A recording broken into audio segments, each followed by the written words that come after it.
for all.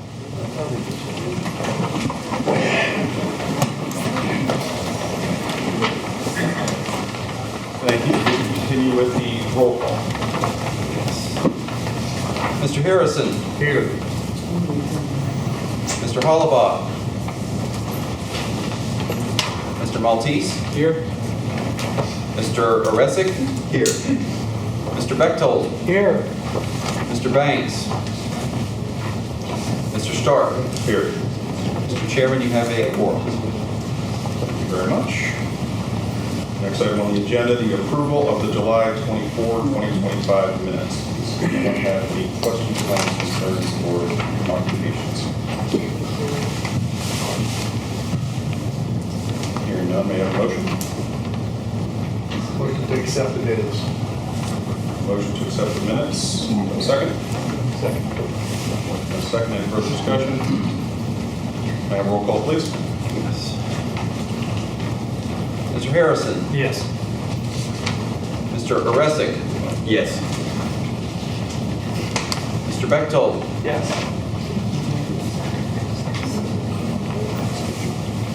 Mr. Maltese. Yes. And Mr. Stark. Yes. Motion passes 5-0. Thank you.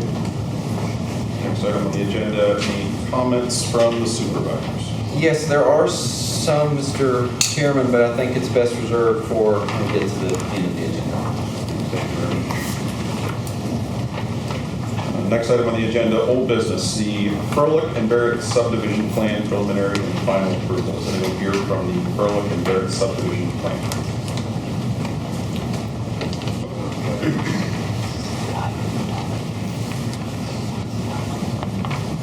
Please come up and state your name, please.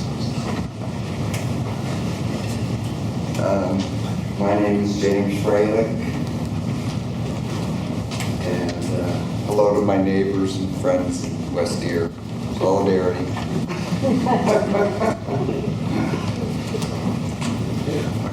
From the last time, you had a couple items that needed to be worked on, and we have seen the information come back. Do you have anything to add to that at this point? It's just as far as I understand that's all been reviewed and it's understood. And, my expectation is that it should pass now, conditionally on the subject. And I apologize, Froehlich, not Froehlich. Yeah. My mistake. That's right. Scott, anything to add from an engineer perspective? There's really three comments that remain. Two of them were parcel number 4, which is the new building lot that's being created back at the end of the existing private road, Lake Drive. And apparently, my understanding is the intention to sell or convey that parcel to a neighbor also at the end of Lakewood Drive, but they don't desire to combine the parcels, at least not at this point in time. So this new parcel would be a standalone building parcel, as parcel 4. It causes two issues relative to the subdivision ordinance. First of which is access to private streets. It is, the commission may recall, subdivision ordinance limits access to private roads to 4 lots in what they call residual parcels, so it's basically 5 lots that can use it. There are currently, I guess, 5 parcels that have driveways out on the Lakewood Drive private road. And I guess there's a couple others that are vacant. So this parcel 4 would be, if and when it's developed, be the RPC parcel. So the applicant's surveyor has requested a modification of that provision of the subdivision land development ordinance. Secondly, again, it relates to that parcel 4. It really doesn't have any frontage to speak of on that private road, although it literally touches it at one point. Their proposal is to have a 50-foot basically right of way or easement over into this parcel from this driveway and utilities. I would say that it's very close. It just doesn't have frontage per se. So again, that would be the second modification. The third item is sewage. It's still not addressed, but the applicants, I think, would like to requesting that be a condition of any approval they're granted. They've requested what's called a non-building waiver, and that's for this parcel number 4, saying that it's just going to be a wooded parcel vacant. And while they can say that, and that may be the case now, I don't know that anybody can guarantee that's going to be the case down the road. In which case, septic testing would be required. Now, I did indicate to their surveyor that if they want to contact the health department DEP and see if they will agree to the non-building waiver, then that might be an option. If they don't agree to it, then the only option would be testing of that parcel.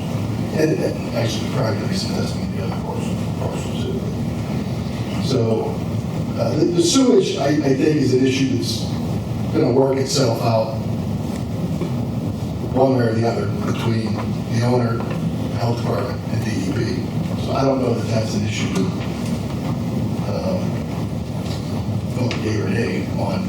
The other two are modification requests, so they would require action from the Board of Supervisors, and if you want to offer an opinion on those, you're more than welcome.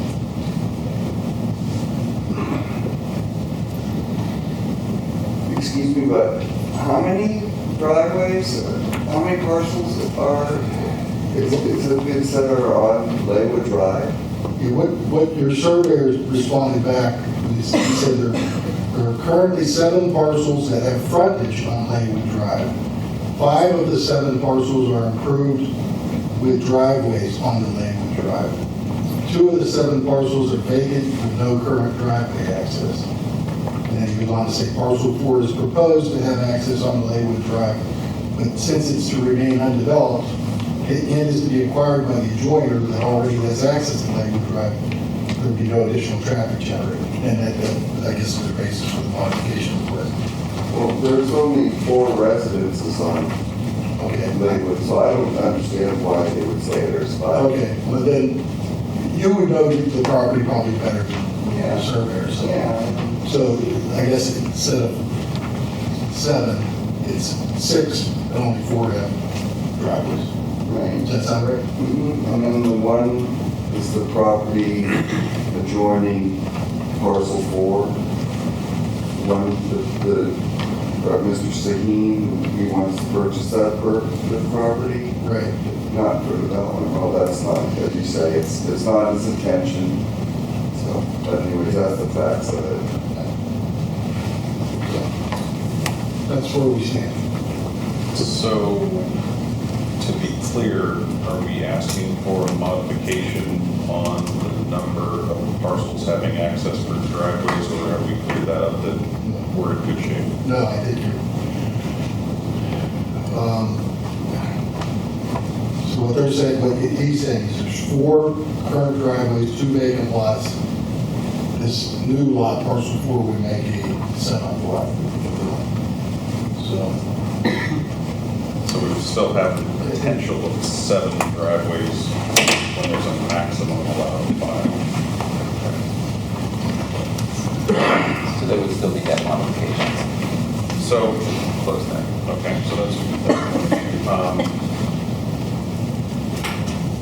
right, is that all you got for now, Scott? That's all I got on that. Is there anyone here from the public who wishes to comment on Froehlich and Barrett subdivision? Yes, would you please come forward and state your name and address? I was going to that first. Yeah, I'm Dustin Steen. I own the property at 37 Laywood Drive. I'm interested in purchasing Jim's parcel number 4 that he's trying to create. The reason why I am not joining parcels together to create a new parcel, you know, that just one giant 8-acre parcel at this point, is because the mineral rights don't convey with the property. I currently have mineral rights on my property, and I didn't want that line to be convoluted. I didn't want there to be any confusion with that, so I wanted to keep lots separate. so that, you know, when working with the natural gas and everything else, it'd be very easy for them to define the line and how much property is under lease. It doesn't have to be figured out, you know, because I wouldn't want the problem for the, you know, mineral rights for the new lot that we purchased. And the other thing I do want to say is that Jim is correct that only 4 people do live on Lakewood Drive. There's only 4 driveways that I know of. The land that is, that there's frontage along Lakewood Drive actually belongs to a guy who lives on Mill Road Extension, where his driveway is actually on Mill Road Extension. He just owns a little bit of a strip of land that comes up the side of Lakewood Drive, but his actual access is from Mill Road Extension. Is that a joint? Is it parcel? It is one parcel, yeah, it's one complete parcel that most of his land is on Mill Road Extension, and it kind of just wraps around as a little dog leg. Is that one of the 2 vacant parcels they were talking about, or? That's not a vacant parcel. That was not vacant. Yeah, the vacant parcel I believe they're referring to is owned by Brian Nolan. It's behind his current property. The Nolans used to own this land that they had sold to James, and they had subdivided, I guess, at some point, a little strip to keep Brian Nolan. So he has 2 parcels, one, you know, one in front of his house, one directly behind his house, and just a single driveway to access both of those. So just to clarify, there's 4 of us living on that street, there's 4 current driveways, and again, I just intend to use that parcel for green space. There's not going to be any development on it, just want more of a buffer zone in case something happened in the future where there might be some sort of extra development, and just want extra privacy because the property line is so close to my house. Just looking for extra space, not more buffer and more rights. Thank you. Just one question for you. Yes, sir. If this plan is going to move forward, that 50-foot easement / right-of-way needs to be created. Even though, well, it's on your, it would be on your property, benefiting the property that sounds like you're going to get, but it does need to be created. Is that something you're willing to go through that? 100%, yeah. And we're all very close neighbors, and everybody has already agreed to, you know, sign a new easement agreement. Yeah, that would be the simplest way, would be to have an easement agreement prepared, and it would be between you and them creating it. Yes, sir. I mean, another potential option would be making a signatory to this plan that we created. That might muddy the waters. Yeah, we discussed it, and I'm more than happy to, you know, create a new easement agreement, file access until I can purchase the property. Again, I'd be the only one accessing that new lot. So for purposes of, I'm just trying to make sure that, obviously the big concern we have is we can't have more than 5 driveways on private road. Correct. And what we don't want to do is set things up so that in the future, you know, you can decide to sell a lot, and now somebody's very upset because they can't put a driveway in without getting a variance and all that. So, Scott, if this would happen this way and they would get an easement, that would be the 5th essentially driveway. But what I'm hearing is the other 2 vacant lots, one has access through Middle Road Extension, so it would not be getting a driveway, right? And then the other one also would not need a driveway. It's owned by the same guy who owns both lots and uses the same driveway to access the field behind the house. It's just a giant field, essentially. We're talking about lot number 1 and lot number 2 on this plan. We're talking about lot number 4. The 2 lots that they do abut Middle Road Extension. Are you saying that those 2 lots that abut Middle Road Extension, his address is Middle Road Extension? It's owned by Ron Anderson. Yeah, Ron Anderson, his address, his mailbox and address is on Middle Road Extension. Yes. And then he owns the property that runs, that Lakewood Drive runs through. It parallels Lakewood Drive as you enter. Well, it's actually the right of way for Lakewood Drive goes through that property. Because it looks like here that it goes on the other side, it's showing Ronald, Nancy Anderson, and Brian and Jill Nolan. They both own lots there. So if I'm reading this right, those two lots, lot 5, 6, and 7, are the 5 lots that are on Laywood Drive now. The lot 1 and lot 2 of the plan that I'm looking at should have frontage on Middle Road Extension. Am I correct? They do have access, yeah, they have potential access. I don't know if the driveway's currently coming in off of Laywood or not. So in looking at Laywood Drive right now, there's only 5, not 6. Well, you know what, since these gentlemen know Laywood Drive and I don't, would you mind just coming up and show where they're at? Show the drive. Here's Laywood. Which one's Okay, so this lot belongs to the owns this property, and this driveway.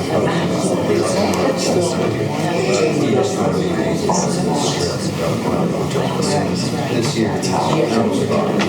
Oh, that is the lot line. So generally, so these driveway goes one around.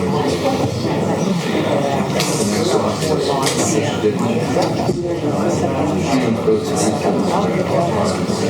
so they put the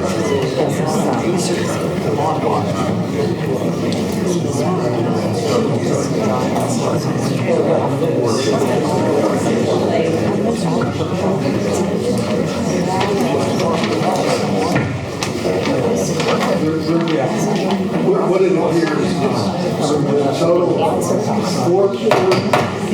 four driveways on Laywood Drive right now.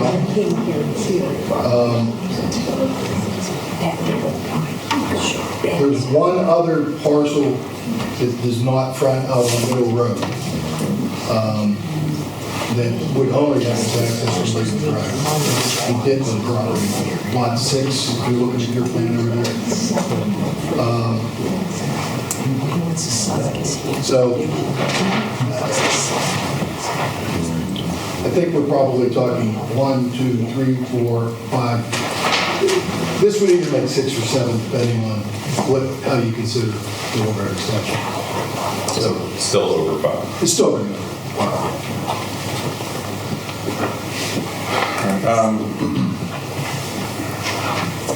So then we would need a requested modification for that. Part of this letter. So just for everybody's information, when you're asking for a modification, you have to include your narrative statement of your modification, including the citation or otherwise applicable ordinance requirement, the nature and extent of the modification, and this is key, the statement of the reasons why such departures are deemed to be in the public interest. That last part's key. So if you're asking for a modification, why is that good for the township? So you have to be able to answer that. Okay, so if you're not prepared to answer that right now, that's okay, but just keep that in mind when anybody's asking for modifications. Okay. Thank you. Just to be clear, again, which element of this are we questioning whether it's in the public interest? Any modification that you're asking for. So So the modification, so the right of way, the easement, what is the public? the question there is if you're granting essentially an easement, making another driveway, you're clearly over the number of 5 driveways. Right. Which I understand, you have reasoning for not wanting to combine those parcels. But if you were, there wouldn't be another driveway needed because you wouldn't have that parcel. See what I mean? The extra parcel? Sure.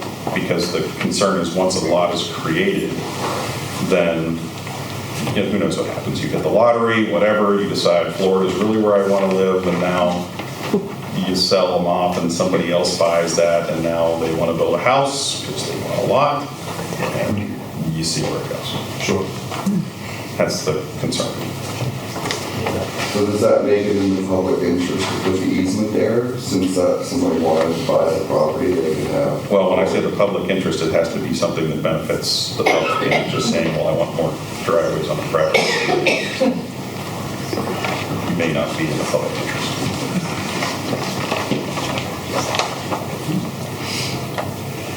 So just, like I said, just something to consider. I do have another question.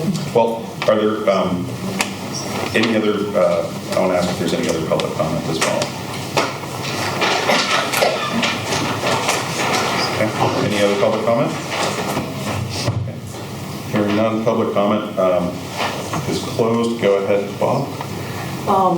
Scott, am I correct in saying that the non-building waiver due to the sewage facilities planning module, that has to go through Allegheny County? That really, because the non-building waiver is essentially deviating from the sewage facilities planning module, and that is controlled by Allegheny County Health Department. So when I raised this issue initially, my question, had there been any testing about it? And the answer came back was no. So the response was, we're going to request this non-building waiver. And just my experience, I don't have a lot with these, but my experience is, if it's to settle an estate, or it's for being subdivided for agricultural purposes, or some other strange reason, non-building waivers are applicable. I'm not so sure this one's going to qualify. He does have an argument, I guess, about the oil and gas rights, mineral rights. Whether that will settle today with the health department, and if they need to be there. That's why I directed them to talk to the health department / EPC,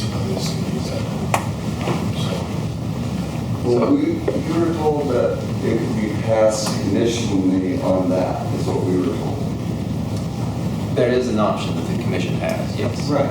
But Do we have a letter from Allegheny County Health Department saying that? We have not received anything from Well, DEP or the the way we were told was that it could be passed conditionally on that, and then once we got the approval for the plan, then we could proceed with that part of it. That's why we haven't gone into that. So Allegheny County said come to us first. Pardon me? Allegheny County Health Department said come to us first. If we say it's okay, then you go to them. And they say, okay. I don't think they've gone to Allegheny County Health Department. I think, and that type of third-party approval, it's not unusual for this commission and ultimately even the supervisors to approve subject to that meeting that condition after the fact. Subject to that. Yeah.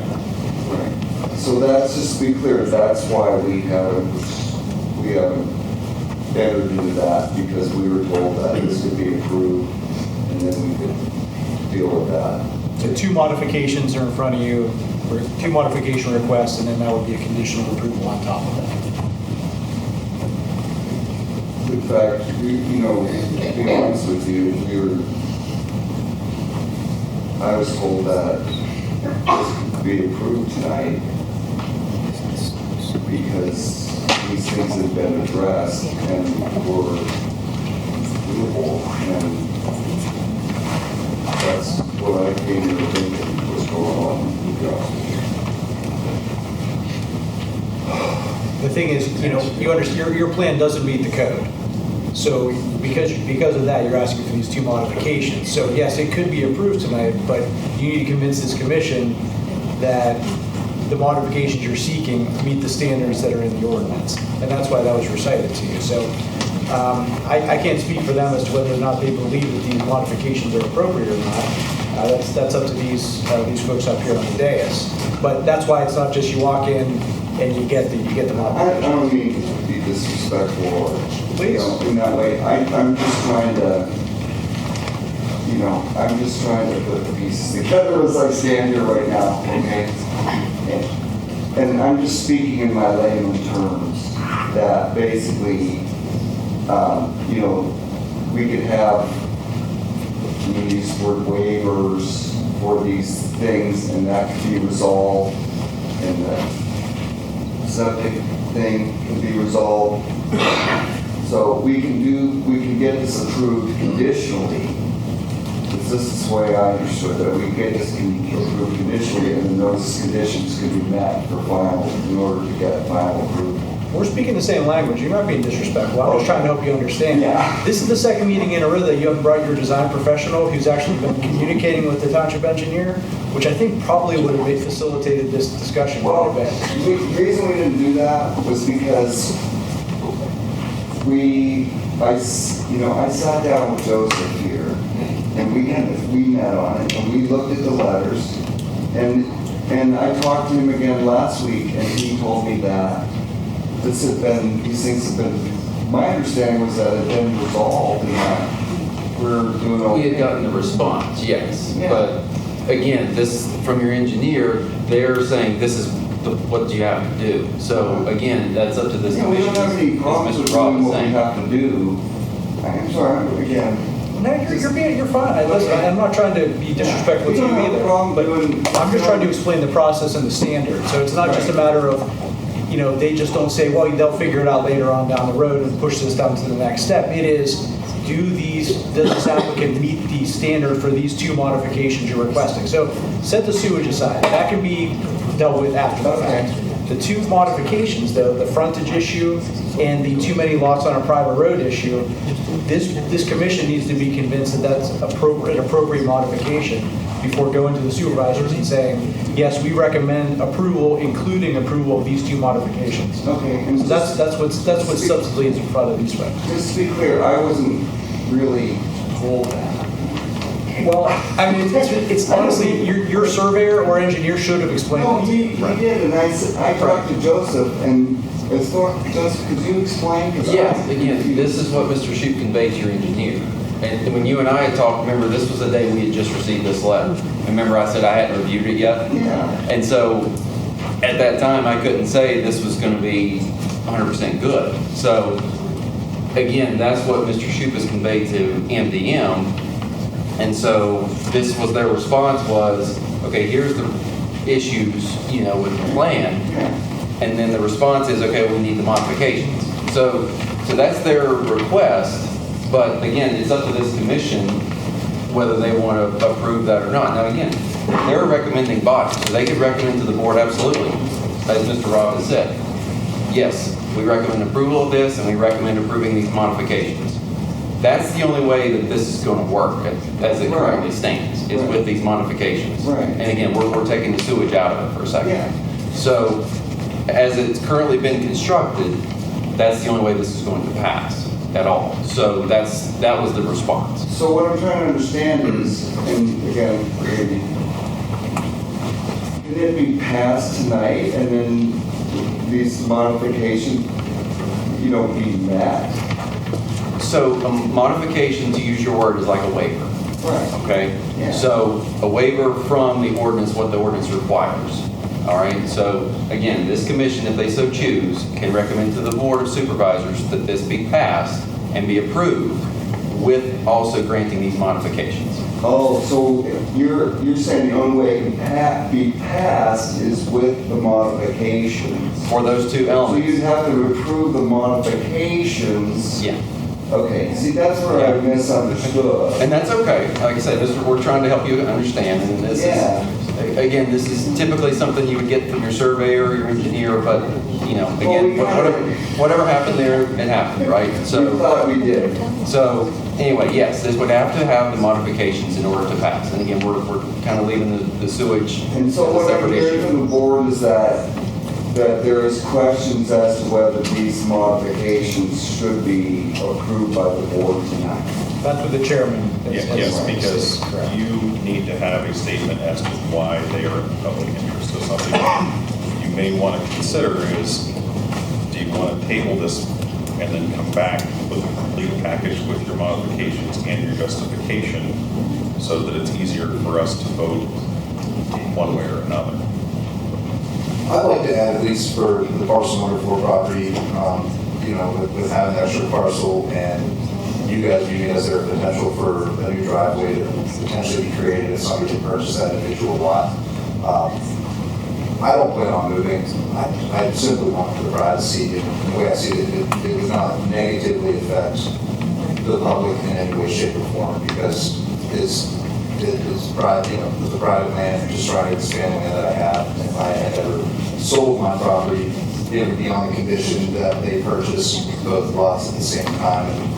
And whoever would be looking to purchase a nice little patch of land in the country, somebody who's interested in larger acreage and understanding that this parcel has mineral rights that convey, this parcel does not. And so I would like to argue that I don't believe that it would negatively impact the public. And I don't completely understand the concept of like private land still benefiting the public. And I guess in a sense, other than I'm paying more taxes on it. Understood that this is the kind of thing that your engineer really should be helping you out with. Okay. Because as we're kind of explaining, there's a lot of detail to it that's important. Yeah. And getting that detail right, I don't think this is something that couldn't happen, but you need to go through and do it the right way. Well, just to be clear, we were led to believe that this was clarified. That just to be clear, because I'm not arguing anything, but I'm just trying to help you understand why we come here without understanding these things. Because if we knew that we needed to do these things, we would have just done them and got them approved tonight. I think our engineer kind of led us to believe that these things were modifiable. His property is, back in the woods. It's not even. I understand the details, but you have to. So I guess that's the question for you is, if you would request us to table it, we could. So, you can come back with all the detail. Okay, I guess that's what we're going to have to do. Yeah, I mean, that's the way it was used. I mean, I guess that's all we can do because, that's fine. And we appreciate it. And we appreciate your time and we appreciate your consideration of this. And again, we're just homeowners. We spent a certain amount of money on having the surveyor. And we thought that this was pretty much resolved, but it's okay if it's not, and we will take care of what we need to do. If I can make one suggestion, not only in looking at this plan, it says no, parcel 4 is requesting non-building waiver from the requirements of the Pennsylvania Sewage Facilities Act. See non-building waiver language below. Not only is it the Sewage Facilities Act, it should be non-buildable because of it's creating a 6th parcel. And great, there's 4 driveways, there's 1 driveway, it doesn't matter. In 5 years, there could be a driveway for every lot. So I believe it might be in everybody's best interest to add to that parcel 4. The non-building waiver is because it is also a 6th parcel. That makes sense. I mean, I don't think the county health department's going to care about that. Oh, they are. But future purchaser might. That is, Sure. I mean, if you're going to do that, you almost make sense to combine these parcels. But I didn't want to do that, so. yeah. I mean, if the parcels were combined, I think probably all 3 of them. Combined, it's a lot of applications. It is. Sure. But then how do you handle mineral rights? Well, there's good attorneys who write up deeds that are correct, Not giving you And legal it's, advice, but I've dealt with deeds talk to before. an attorney, talk to the people involved in that, and you may have a solution. So would you like to request the table this evening? How are we on timing, Joseph? We would need an extension, but we're good as far as I think at least another few weeks. So if you do want the table, we'll need to get an extension from Mr. Froehlich. Are you and Mr. Barrett actually on the plans, I believe? Anyway, I could work that out with Mr. Froehlich, but we would need an extension from you just to grant the board more time to make their decision if you want to put this on hold, which I can work out with you. Yeah, I appreciate it. Okay? Thank you. We don't need to table it. they're requesting a table, so. Can I make no comment? What you said about the Allegheny County, the sewage thing, I mean, wouldn't that be a condition if they ended up, somebody did sell it? It would have to be, you know, all that stuff for the county if he ever did sell that property. It wouldn't be a real concern, right? That would have to be resolved before this. Yeah. Mr. Froehlich, if you'll follow up with me, Okay. we'll get it taken care of. Okay? Thank you. Thank you very much. Gentlemen, we really appreciate you all being here, but please give me my space so that we want this to continue. Thank you. How about now? Louder. Loud. You got a state-of-the-art building here, we just came here. A little closer to the microphone and it'll be great. How about now?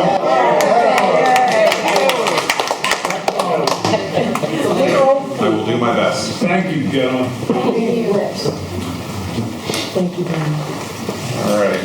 Next item on the agenda, the Kaufman Commons PRD tentative approval. Is there someone here from Kaufman Commons? Still can't hear you.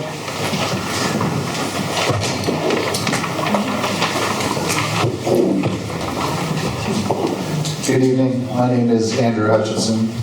I'm here with Robert Binding from Scheffler Engineering. We had presented the Kaufman Commons 20-lot PRD last month to the Planning Commission, and it was requested that we supplement the information that was submitted, which was a buffer planting for the landscaping, also land clearing, just to ensure that we're preserving the buffer yard between us and our neighbor. We've submitted all that. I believe at this point we've addressed all of Mr. Shoup's comments.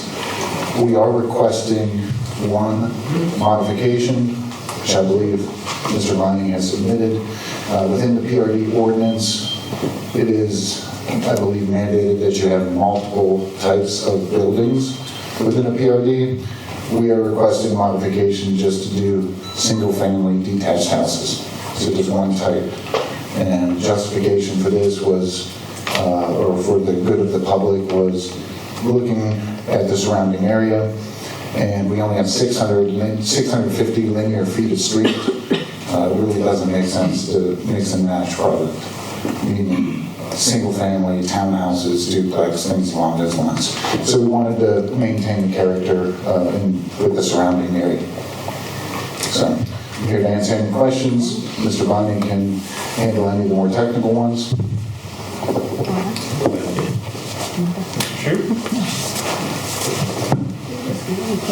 So I've actually issued two letters, August 21st and August 22nd, regarding this development. And we're down, I think, to the three comments, and I'll just go over them briefly. First was the buffers and screens. They did provide the landscaping plans. Technically, under PRD, when it's not required to a final plan, but they did provide one.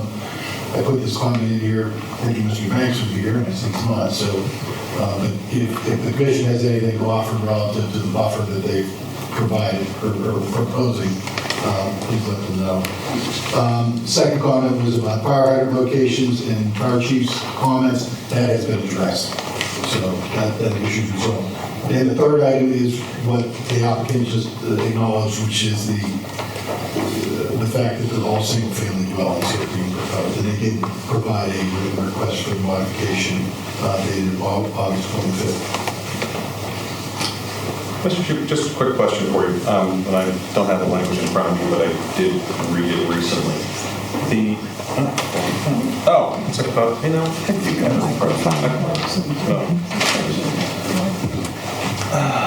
So, one of the questions I had when reading this is, when you look at the requirement for a mixture of housing types, the way I read this, it's not necessary that you have a mixture of single-family residences, duplex, quadplex, because it says, for example, the mixture of housing types may include different sizes, styles, and varieties of one type of housing. For example, multiple types of townhomes, or may include a combination of different types of housing. Okay. But, so the question there is, if there proposing one type of single-family home, do we not need an ordinance if those single-family homes vary in size, shape, and variety? I'm going to see if I can't get that what you were just reading. Not to interrupt, but typically in a community like this, there would be 5 to 6 different floor plans offered in varying square footages, size.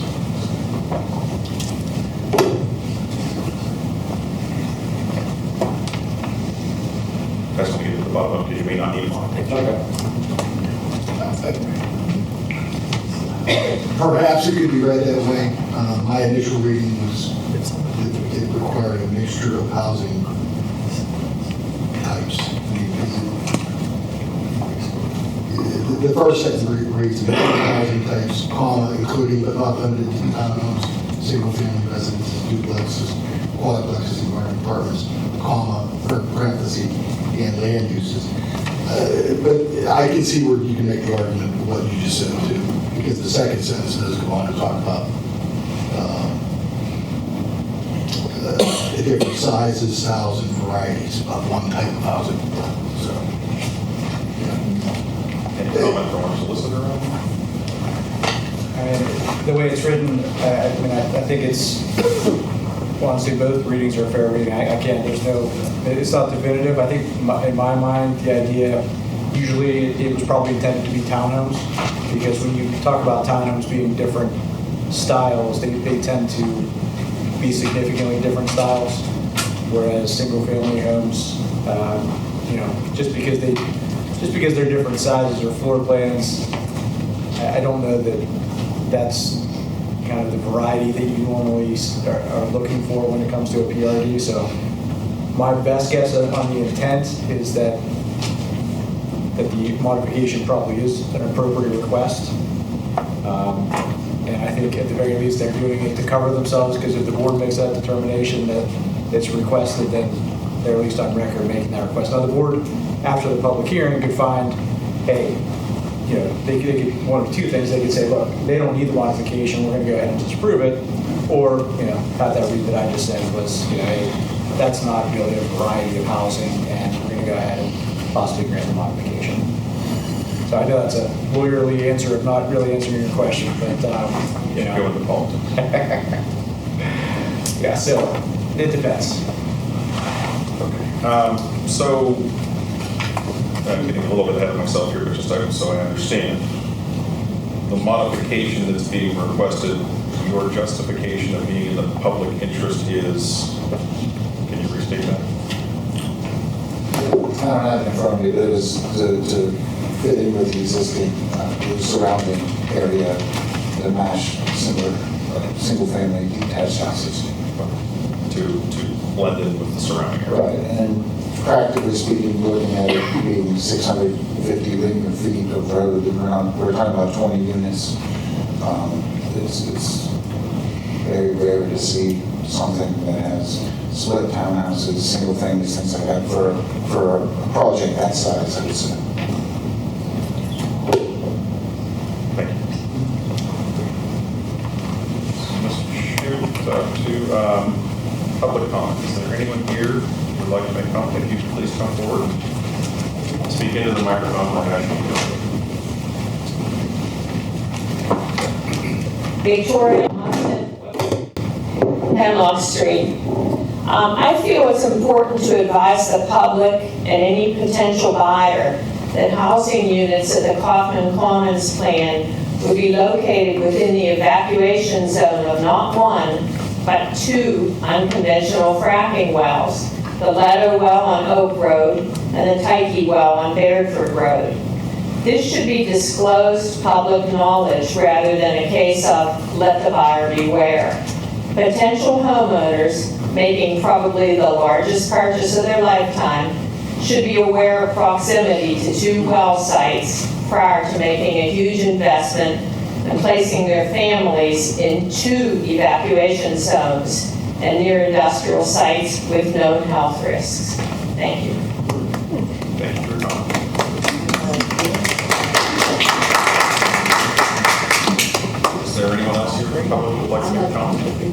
Good? I'm all right. Hearing none, public comment is now closed. Planning commission discussion? I wasn't here at the last meeting. These are just regular single-family homes? Yeah, we have them set up for like 40-foot wide houses. Are they pretty much similar, or are they going to be varied? Are they going to be slab on grades? Are they going to be No, they'd be full basements. all, you're looking at all full basements? I mean, and they're all customs? Would you be selling it as a package to somebody like? They'd be sold as a package. I mean, one of the local builders.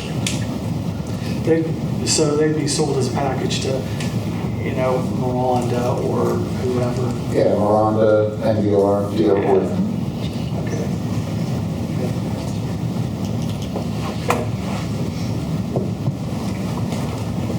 Is this the one about the fire she looked at, about 35 feet ladder? Is this the one?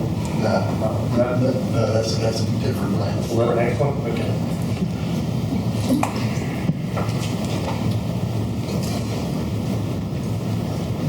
Just a comment on it. I think given the kind of this interpretation of this modification and whether it's, you know, you could probably have just plowed ahead and not requested that, but appreciate your, you know, the thought behind that, the modification, I think is sound, fitting into other adjacent areas makes sense to me. That's public interest to have things look similar, I think. I think it makes sense to kind of allow for this modification, just given the low number of homes here, it would make sense to mix and match condominiums and single family. And so I hear what you're saying. I would be in favor. Can you explain a little bit more about the buffer and the landscaping that we provided?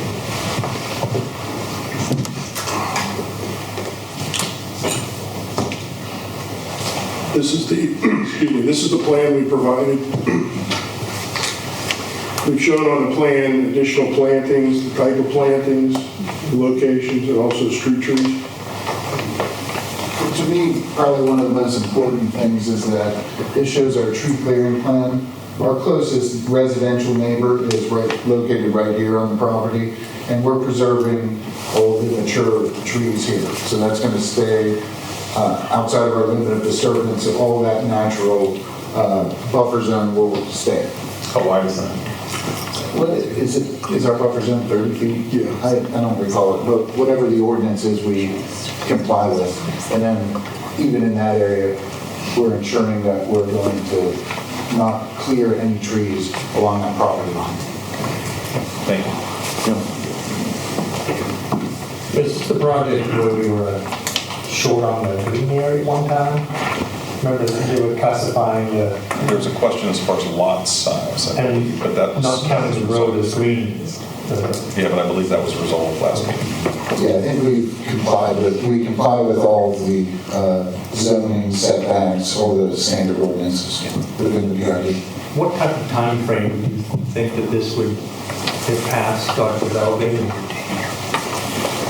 Assuming that we move forward in a pretty reasonable time frame, our next step is, assuming we move forward, doing the infiltration testing, submitting for our NPDES permit. So ideally, I would like to be breaking ground on this property next year. Pretty small development timeline. I mean, it's something that I think could be infrastructure in the ground by this time next year or end of next paving season. Is that something, you know, for disclosure about being in close proximity to the well, is that something you'd have to disclose? No. That's not something I have to disclose. Correct me if I'm wrong, but isn't that a requirement of the realtor to disclose that to any potential buyers of a completed home for the primary residence? I'm not aware of any regulation that covers disclosure of the evacuation zones from well. Well, not evacuation zones. So that's what we're talking about. That's what we're talking about here. Is the zone that was presented during the well pad hearings, unrelated to this matter, showed a potential evacuation zone should a disaster occur.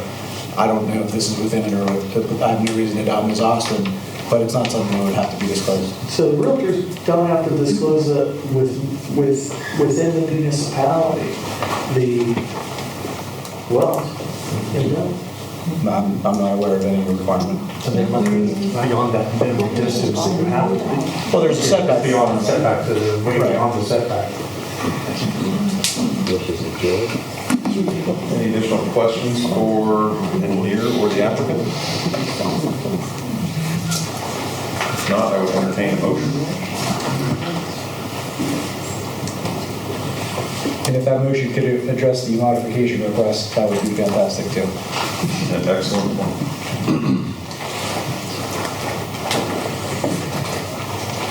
I'll make a motion to approve the modification request for single-family homes, with standalone homes without having to provide a variety of different homes. And to recommend approval of the PRD as presented? And recommend approval of the PRD as presented. I'll second that. I have a motion and a second. Any further discussion? If not, may I have a roll call? Mr. Harrison? Yes. Mr. Maltese? Yes. Mr. Oresick? Yes. Mr. Bechtold? Yes. Mr. Stark? Yes. Mr. Chairman, motion passes 5-0. Thank you very much. Thank you.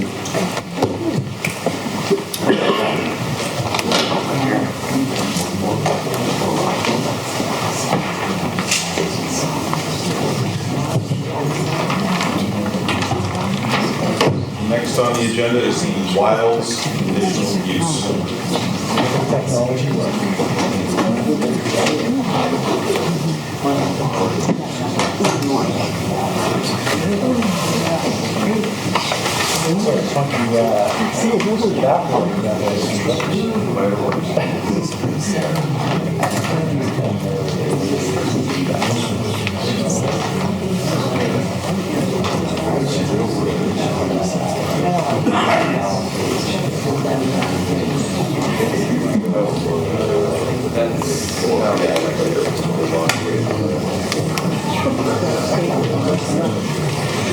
Yes, I know that's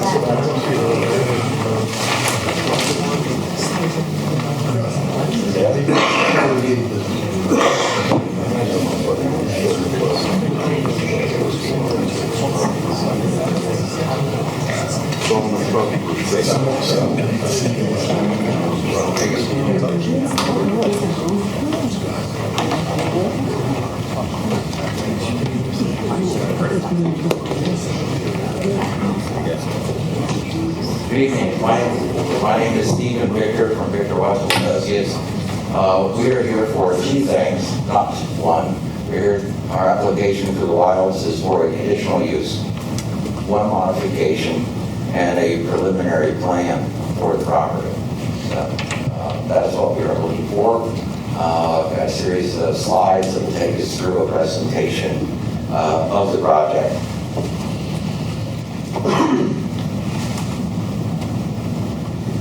The proposed preliminary plan, which is the third item for vote tonight, is for a condominium townhouse development. We were here last month, made a presentation, so hopefully those of you who are in attendance have some idea as to what we're talking about. Normal residential sales are done in what's called fee simple, in which you purchase a lot and you build the structure on the lot. In this particular case, we are not selling in fee simple, but are selling in condominium. And so any purchaser of any one of the 137 townhouses will take ownership of the building and the unit itself, and the land underneath it, the land in the streets, the land where the community center, all of those elements will be owned jointly by the condominium association, who is made up of the 137 townhouse owners. There are three types of townhouses that are being proposed. In advance of a question somebody posed earlier, who's the builder? The builder is going to be NVR, Ryan Homes. The three types of townhouses that we show you are coming from their file of townhouses. The pink colored units are the Wexford, which is what I would call a traditional townhouse garage. Two-car garage on the lower level, kitchen, living room, dining room on the mid-level, and 3 bedrooms on the top level. The yellow-colored units are a Schubert unit, very similar to the Wexford as far as garage below, living room, dining room, kitchen on the mid-level, and bedrooms above. And the third style is the Thornwood. The Thornwood has a 2-car garage on the first level, and behind the 2-car garage would be the living room, dining room, kitchen area, and then going up 1 flight of steps to get to the bedroom above, or going 1 flight of steps down to a basement in this. So it's unusual in that it has the basement option, basement built into the option for the building. As part of the development, we will be building a community center. The red building there shows the size of the community center. Outside would be a swimming pool, 2 bocce courts, shuffleboard, a pavilion, 1 pickleball court, and the black circle area is the dog park. Visitor and guest parking is shown in the parking lot area on the right-hand side of the community center. The pink that you will see on there represents the sidewalks, and we'll talk about a little bit further in the plan itself. In the parking lot area would also be one of the CBUs, central box units, where mail would be picked up for some of the townhouse units. A question from last month had to do with traffic and the impact of 137 townhouses. So for this month, I brought you an excerpt from the traffic study that talks about the LOS, level of service. Traffic engineers use a B, C, D, and F classification, A being the best, F being failure. Goes through and points out that the existing conditions and the year 2030 without building or 2030 with the building, all of the studied intersection, which is Star Road and Little Deer Creek Road, all of it stays at level of service A. So when we talked last month about there being no traffic impacts from the development, this confirms that. The original grading plan drawing here shows the white areas of where grading activities would take place, and the green represents those areas where trees would be preserved and the forest would remain as its buffer. One of the comments from Troop Engineering was, could we do something to verify that and also maybe widen the buffer areas? If you'll see at the top of the drawing there, this was the original grading. On the next drawing, you'll see how we've pulled the grading back from that top property line, that's the westerly property line, to increase the size of it. Now, it's pretty subtle, so if we go back, there's the original, and here is the new grading. So we've been able to improve on that. As part of the landscaping plan, we've identified that there would be trees and planting along the streetscape. In addition, where there are not trees along the perimeter area or in other required areas, we are proposing a buffer yard. The detail on the right-hand side shows that it's a double row of evergreen trees, 8 feet apart, 15 feet on center for that.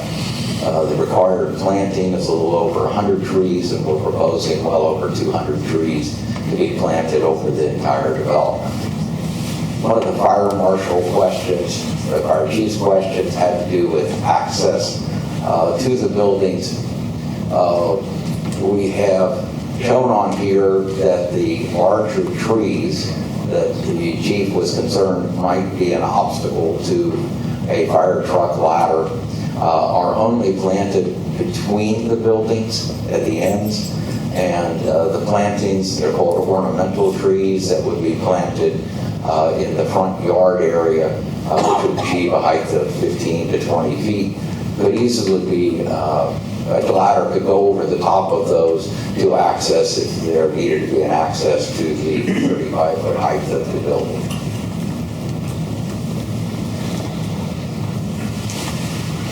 This is the modification subject that we wanted to talk about.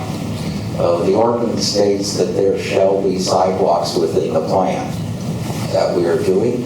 It does not say where the sidewalks will be located as to whether they are on one side or two sides of the street.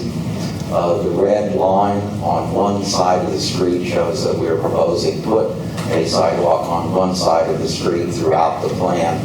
So it is possible to walk throughout the plan and to the community center or back out to Star Road, where there is a second mailbox collection point at the very entrance area. So that is not the basis of the modification, because we don't believe the ordinance speaks to whether there are one or two sides. What the ordinance does state is that sidewalks shall be placed 1 foot off, preferably placed 1 foot off the back of the right-of-way. This is a condominium plan, so there is no right-of-way. The second part of the code, though, says that there shall be a planting strip between the back of curb and the sidewalk itself. That is the modification that we are requesting. I believe that that request in your ordinance is reasonable for single-family development. It really doesn't make any sense when you see visually what happens for townhouses, because of the 24-foot width of the townhouse, 16 feet of that is taken up by the driveway. Here is a similar townhouse development in which the code required that there be a planting strip. You can see what happens on the far right-hand side. The top gives you the long distance view, and then the bottom gives you the close-up view, where you get these very minor little strips of grass before you are broken by a driveway, and then another little piece of grass, and then some driveway again. So the driveway becomes the dominant feature.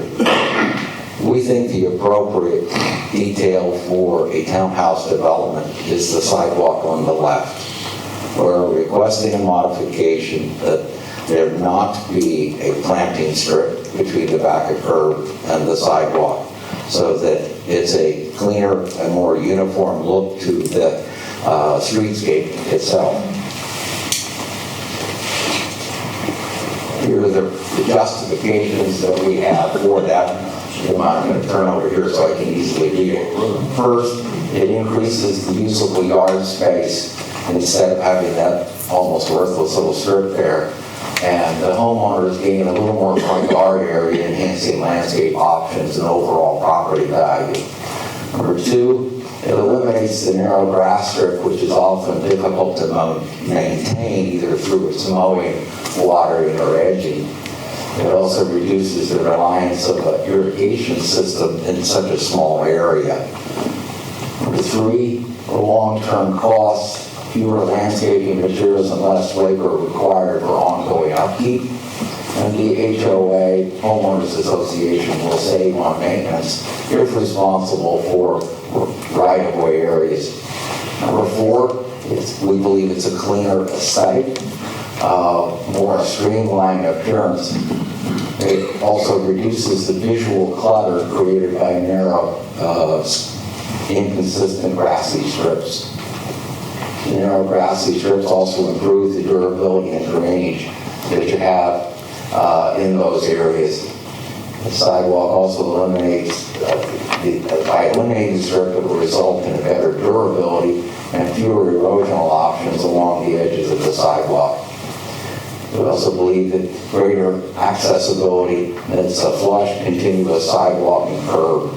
along that area, reducing tripping or uneven wear. We can improve ADA compliance by creating a more continuous walking surface.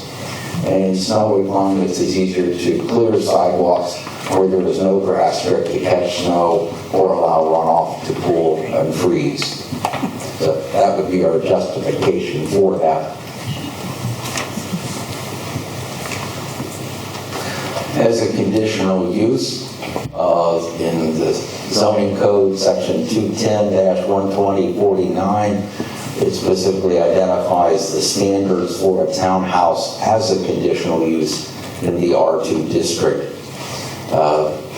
And the code requirement and our response is that number A, buffer yards between a townhouse development and adjacent residential lots shall be increased by a 10-foot in width. Your standard is 5 feet, so there is no specific standard. So therefore, we will use at least a 15-foot buffer for our area. Number B, screening between townhouse development and adjacent residential lots shall be as per section 210-110A, which is buffer yard A, and that's what we have shown on our landscaping plan. For C, the primary vehicle entrance to the townhouse development shall at a minimum have a direct access to a collector road. We have our single access from Star Road, which is classified as a collector by the Township code. Number D, the maximum height of outdoor lighting for both parking areas and roadways shall be 20 feet in residential districts and 45 feet in non-residential districts. The outdoor lighting at the CBUs, at the box units, shall be less than 20 feet in height, and no roadway lighting is proposed. There will be a post lamp in front of each unit, and that post lamp is only 6 feet high. E, the landowner development shall provide a plan of photometrics of the lot illumination when measured at a lot line shall be a maximum of 0.0 foot candles. And we have submitted, as part of the plan package, a photometrics plan that shows that the foot candles are 0 at the property limits. And lastly, F, Township may attach additional conditions pursuant to this section in order to protect the public's health, safety, and welfare. These conditions may include, but not be limited to, increased setbacks. And our response to that is we acknowledge you have that right.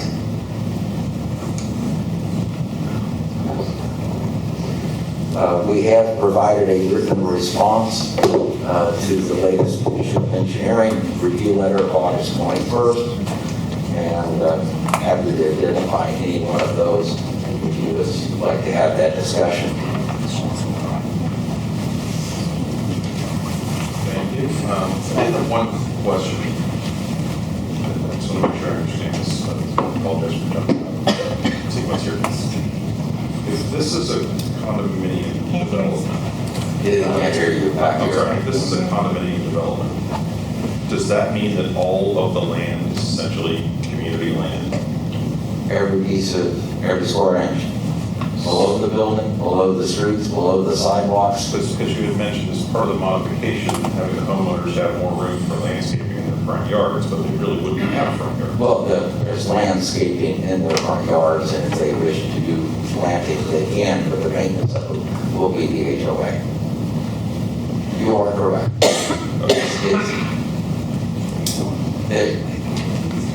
If you take the normal distance between the back of curb to the face of the building, and you come back 2 foot or 4 foot strip, a planting strip, and then put a sidewalk in, then that's 2 or 4 feet of planting that could have been done closer to the building. Understood. I'm just trying to understand if I was a resident of this plan and I wanted to plant something in my front yard, it's really not my front yard. I don't know what the code, I'm sorry, not sure I know what the homeowners association documents specifically stated that. So that could be outlined in the HOA. It would be outlined in the HOA docs as to what rights they have for planting or back of the building. Yes. Stop. So, yes, Mr. Victor indicated I did provide a review letter dated August 21st to the township on this plan. At least the latest version of this plan. I'm not going to go through each of the comments, but I will touch on a few of them. First, as Mr. Victor acknowledged, the use of townhomes is the conditional use of R3 zoning. And so therefore, in addition to preliminary land development consideration, there is also a conditional use consideration.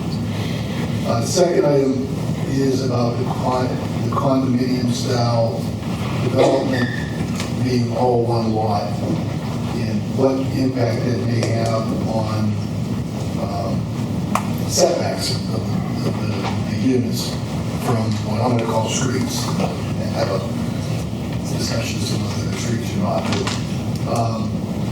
Typically, the setback would be 35 feet requirement from the right-of-way line. And the contention is they have no right-of-way, so therefore, in essence, there's no setback. Is that accurate, Mr. Rickey? Yes. What protects or creates the standard for building separation front to front, instead of using a street right-of-way with front yard setbacks, instead we have placed an easement that runs through the front of all of the units over the street and the area where utilities will occur that is 70 feet wide, which is pretty standard and consistent with what we see in a 50-foot right-of-way with 10-foot utility setbacks on either side. So I think it's pretty standard practice, as I said, for to accommodate vehicular access and utilities, and we use that same standard here. So, I mean, the commission should just be aware that if this was a development with a private or public street, it would be typically a 50-foot wide road right-of-way and then a 35-foot setback from that road right-of-way. Because they're proposing supposedly the street and providing 70-foot easement instead, that in essence would pull those units closer together towards the street than they otherwise would be if there was a public or private road, correct? Yes. Okay. So I just public or private road right-of-way. Right. Yeah, and that's a whole other issue. But so that is this is not a PRD, and that is potentially a zoning hiccup. So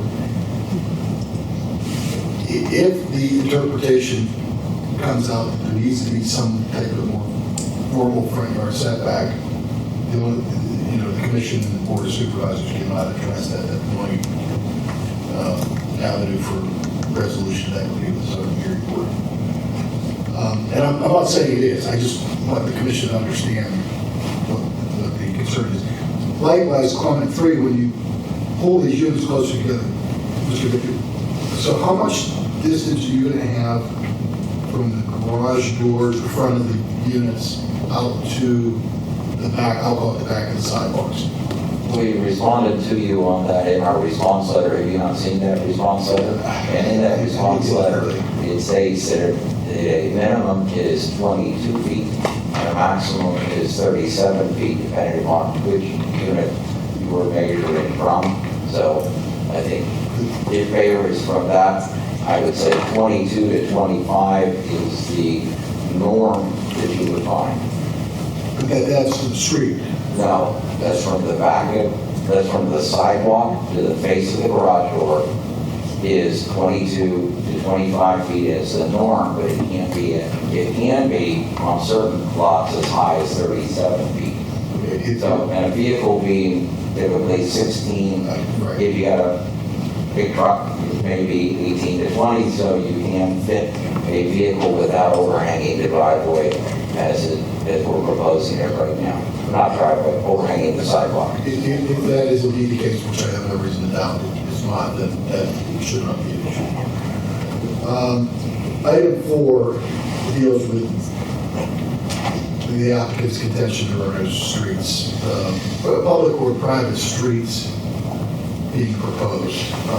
There's an access easement, a utility easement being proposed. If there was a public or private formal street being proposed that had a right-of-way to it, as we heard with the first plan tonight, the ordinance, the subdivision ordinance limits that to basically five lots. They're saying they don't have lots either. So there's semantics going on as to how they feel they comply.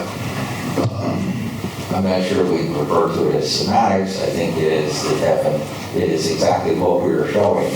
There are no street rights of ways, and all of the property is owned under a single lot. That's our position.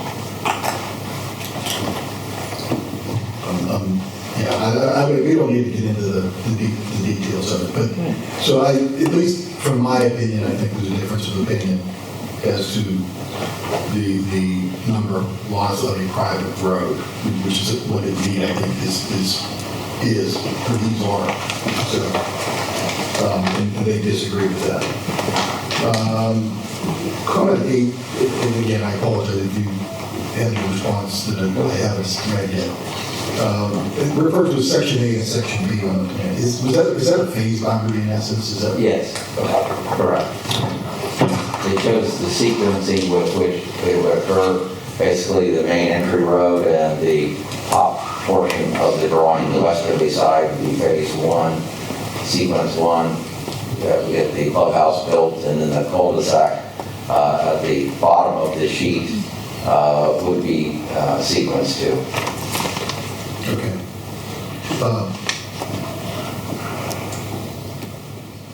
Item 10 deals with sidewalks, which Mr. Rector gave quite a bit of explanation. I concur, in essence, with everything he said. I did attach a copy of the ordinance provision on sidewalks to my letter for the Planning Commission's edification. One of the other items it does say is that sidewalks should be installed as follows, and it's to provide access to community facilities and elsewhere as recommended by the Planning Commission and approved by the Board of Supervisors. In the township, it's been a mixed bag. There have been developments with sidewalks on one side, but there's likewise been a number of them with sidewalks on both sides of the street. I just pointed out in my letter, they are basically proposing one side of the street. Just a question for Mr. Victor.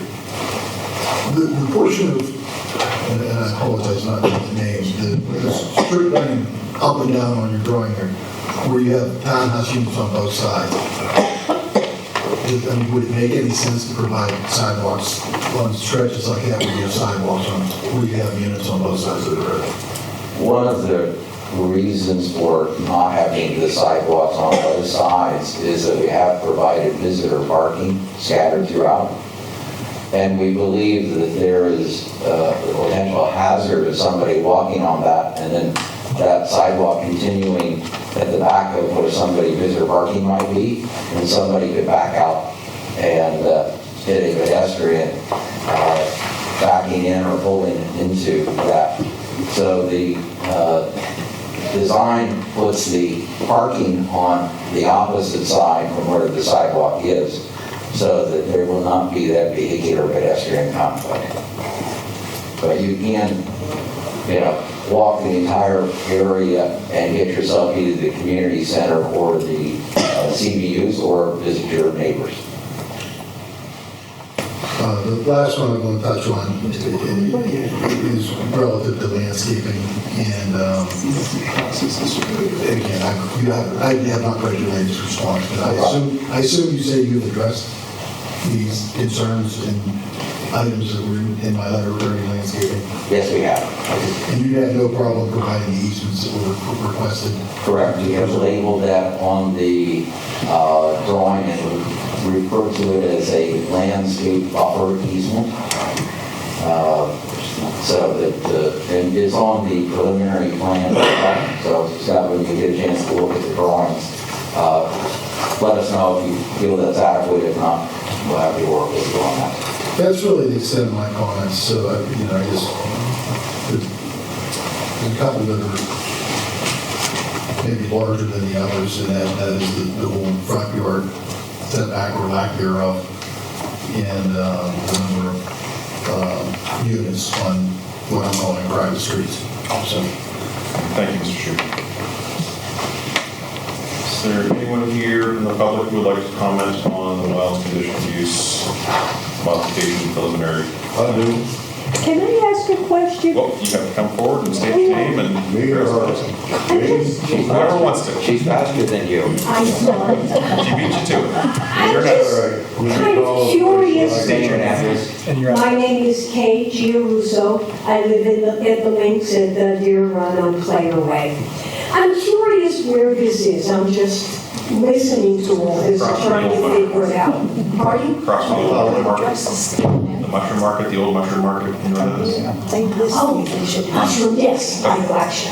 I'm just looking at it and trying, there's a lot of What problems. is there? Got you. Thank you so much. Bill Baker, I live at 147 Star Road. I'm just here in South Illinois, and I'm here to ask a couple questions. I heard where John's old house is, that's where the cars are gonna come out of the plant. That's the road coming out of the plant. I don't know if you guys know that or not. John, the old guy that's been dead, his kids take care of it. The road, they said, is coming out of there from this plant on the Star Road. The property that we are purchasing is That's mainly right. the minor, but then there's the Friday? I mean, Gallo His property. name John, the guy that passed away. John? Yes. Okay. That's where the driveway is. I live here, and the driveway's right there. I've lived in there for 18 years. I go out in my garage and smoke with a drum cigar every morning at 6 o'clock in the morning drinking coffee. These maniacs come up the hill, 60 or 70 mile an hour. So when they come out of there, you got 137 people there. Let's just take 100. 2 cars per family. So that's 200 cars a day going in and out. You're gonna have so many wrecks there, it's gonna be unbelievable. That's the only thing I'm saying. The Western Police painted new lines in front of the mushroom market. They haven't given a ticket out on that road since I've been there probably. I asked them to put paint lines in front of my house, and sit in my driveway in an unmarked car. And they don't do it. They get on my Catney where it turns into 25 mile an hour and nail everybody's ass. But that's my only complaint. Appreciate your comments. Thank you. If I can remind everyone, there are a lot of people here tonight, so we're going to limit comments to 3 minutes. And also, please also remember to comment, not a question. Those questions. So this is I've turned this development through different stages, like the one that has the infamous lot 141. So I think the problem with lot 141 was that whether or not it was a double frontage and then like some open space or something to that effect. And it's interesting to me as an observer that the developer wants to dig their heels in, and the township also on both sides of that situation. And if I think back to some of the discussions on this, it was a potential safety issue where getting fire trucks and emergency, like relative to the distance from Star Road all the way out, and then whether or not it was a cul-de-sac, like the word parsing, semantics.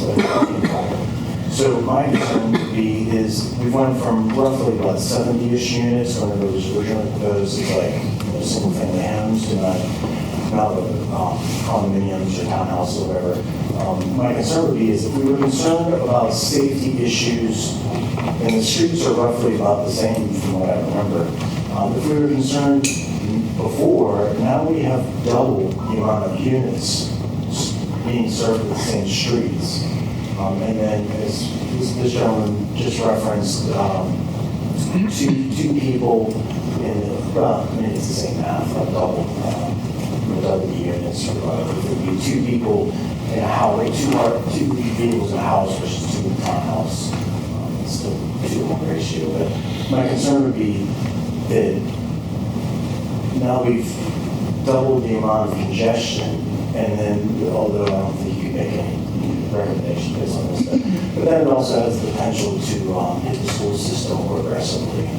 As far as if you've concentrated the number of units, then theoretically you can send all these to the school system, and then things out of whack with that. But this, in reference to Josh is here tonight, but with respect to getting emergency vehicles in and out, like that private road, or like whatever that unofficial entrance that would only be used for emergencies.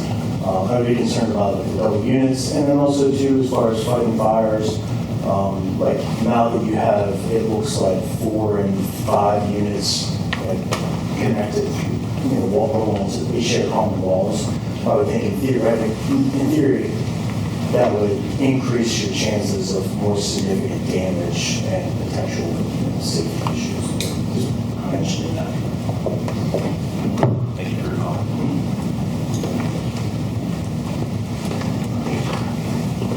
Sorry. Hi, Jack Bird, 37 Hollibaugh Lane. I had no objection to the plan itself, other than, I just want to echo what Ross said, that I think it is important that the fire chiefs weigh in on this, again, for the increased number of units, and making sure, I know Josh had a concern about being able to turn fire trucks around and cul-de-sac, and also Rob mentioned the units being bigger, they may need to have more equipment on site to fight fire, which might make it more difficult. The other thing that sort of caught my ear that Mr.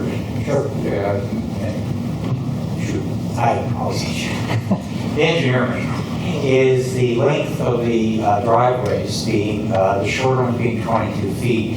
And I just wanted to point out that all 3 major manufacturers, Ford, GMC, and Dodge, have a quad cab full-length pickup truck that measures 22.25 feet. And it would stick out over the sidewalk. And that's if you park again the garage door. If you had a trailer hitch on it, you'd have a trailer hitch sticking out into the sidewalk on the side that has a sidewalk. I'm not sure about the side that doesn't. So I think that should be a concern, and that would not allow for somebody to walk by safely with a trailer hitch sticking out. So that's just what I want to mention. Thank you. Thank you for your comment.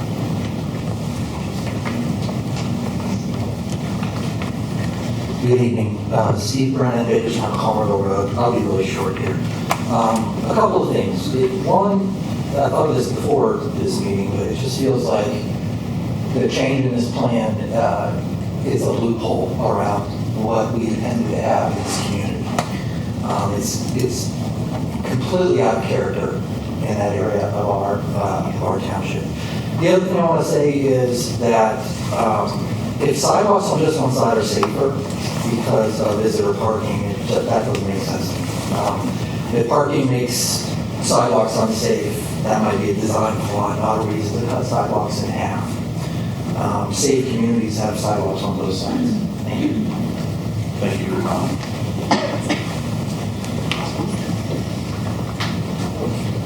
Victoria Austin, Hemlock Street. I just wanted to comment on the recreation facilities. Other than the pool, it seems that everything is geared to adults. And since there would be 137 units and we haven't been told that this is a 55 and above community, there could potentially be a lot of children living in this neighborhood. And I'm surprised there isn't a playground or some other activity places for youth or smaller children. Thank you. Thank you for your comment.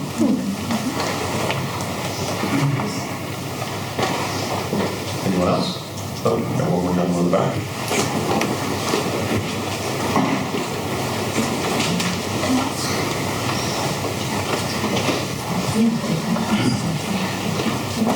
My name's Norm Breyer. I live on Star Road, have for 48 years.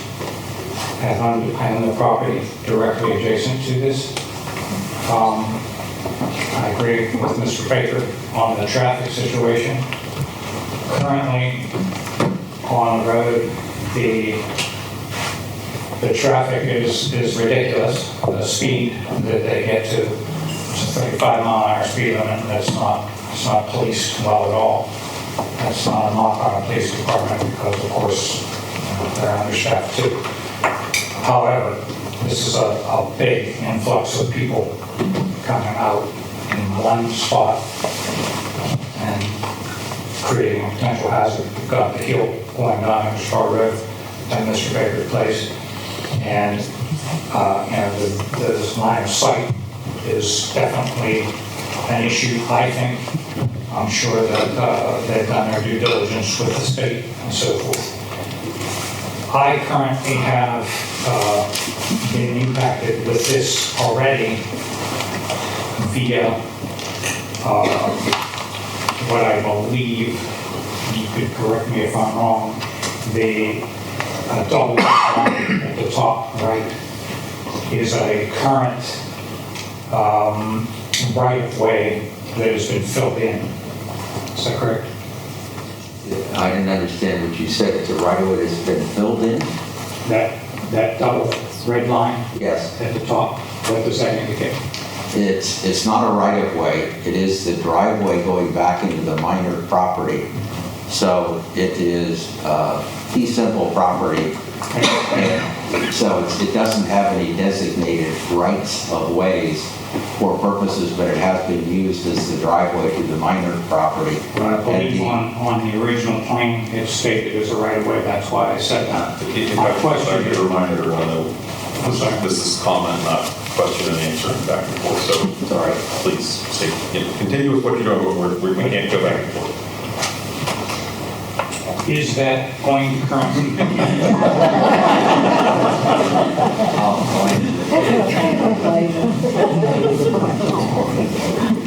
Will that currently be used for access? That's not identified as plan as being the vehicular access. I have currently been impacted by that, by the fact that it was filled in, and it's now like the Hoover Dam.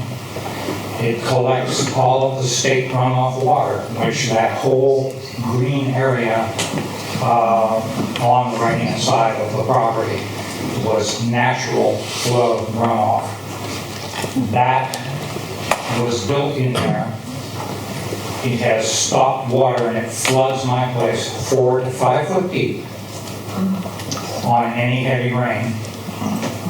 And it stands for a couple of days.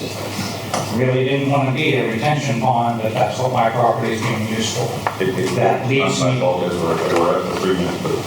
leads me to the concern of any more runoff going that way. And if indeed that green area, I don't know what the elevations are on that, but trying to look at the top of the lines there, I'm thinking that they're filling that in. If they fill that in, there's never a chance that that water is going to bleed through that. And it's very concerning to me. I'm also concerned about utilities. I assume that they're going to pull all of that off the Star Road, and that's crazy. The water line has been broken 3 times minimum just this year.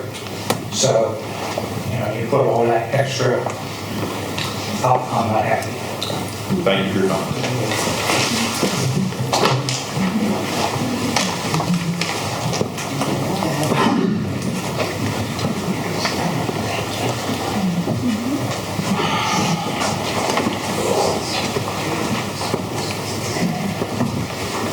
My name is Andrea Pascors. I live on Pascors Lane, which is very close and backs up to the property we're discussing about.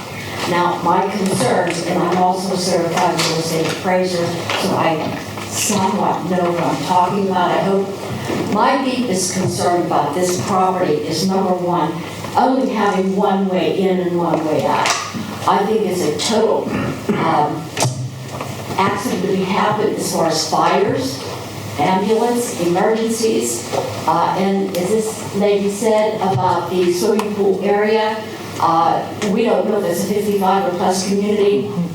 Also increasing the number of units from the original plan to this plan has doubled the jeopardy and doubled the hazard. So We are affected to it because we are close to the Passports Lane. The drainage is also a big concern. The traffic on Star Road, especially at the bottom of the hill, you have a two-way stop sign, you have a straight head into the bank, and people coming in from the opposite direction half the time don't stop. I think we're looking for a lot of traffic jams, traffic accidents, a lot of hazard on Star Road. Even though it's a collector's road, it's a narrow road, and it's a busy road, and people just drive crazy on this particular road because we're affected by it because of the private road coming out. So overall, I'm concerned with the hazard and the safety of the people and everything else that goes with it, increasing the number of units from the original, I don't even remember, 75 to, and the other gentleman said almost double. That's all. Thank you. Thank you for your comment. Any additional public comment? Public comment period is now closed. Planning Commission discussion.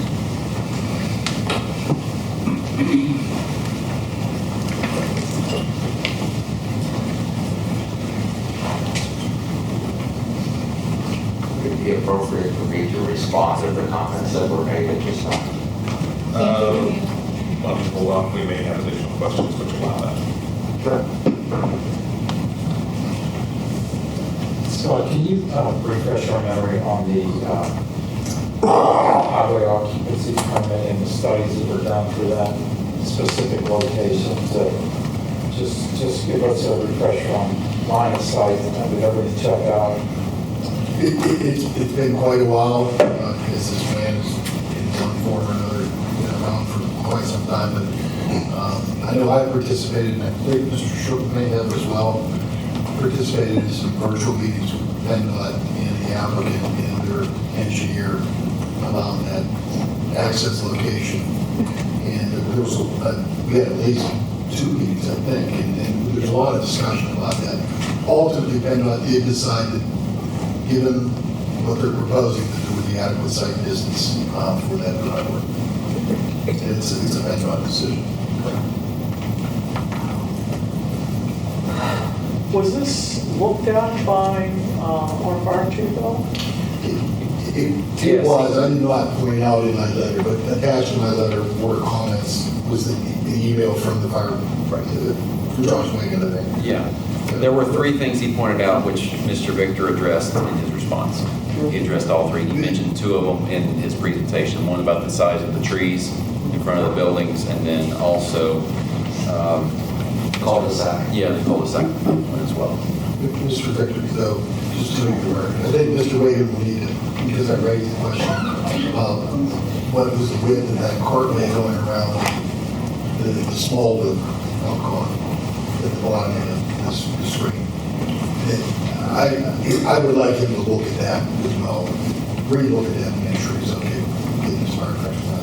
This one, we have added dimensions to that, to assist with that, and we have provided a written response to the fire chief's comments that were submitted yesterday. That was the streets.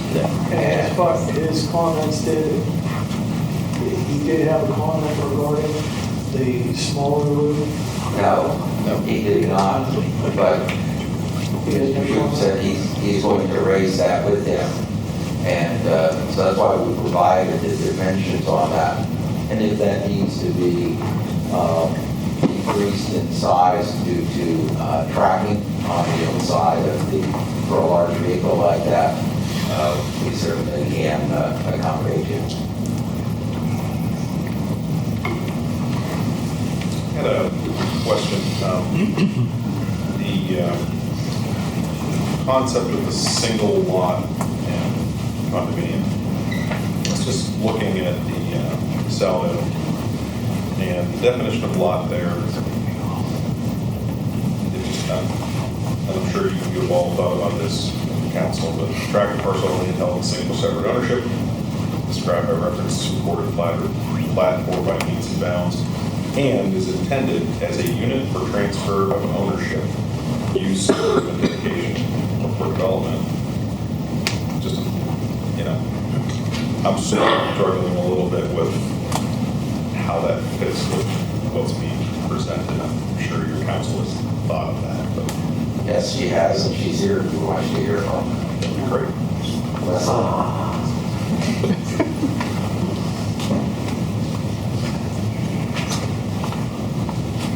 I provided a memorandum to your solicitor regarding our interpretation of the definition of lot, as it does reference single or separate ownership. In this case, we would have the units owned by the owner, the condominium owners collectively would own the property. The Saldo does contemplate, as does, I believe, the zoning ordinance, condominium ownership. And so that would recognize that there is a single lot on which multiple condominium units can be located. Mr. Robb, you see that? I have. Thank you.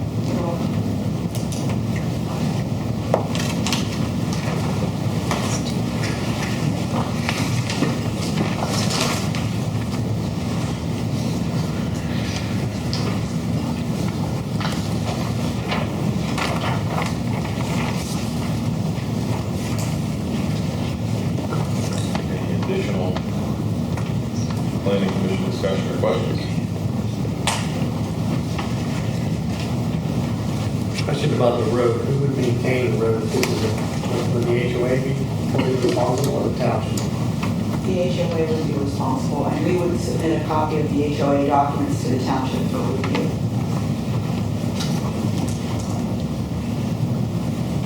So other than the conditional use, the only deviance you're looking for is just a sidewalk.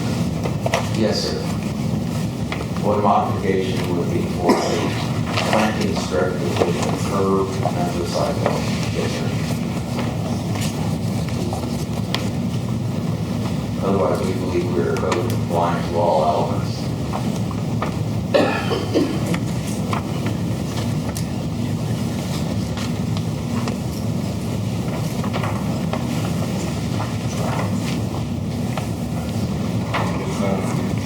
Questions or motion?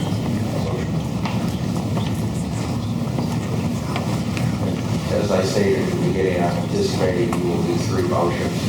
One for the your recommendation for the conditional use, one for the modification, and then one for the preliminary plan. You can do a separate motion for the modification. We've done that in the past. You could do the modification associated with the preliminary land development plan.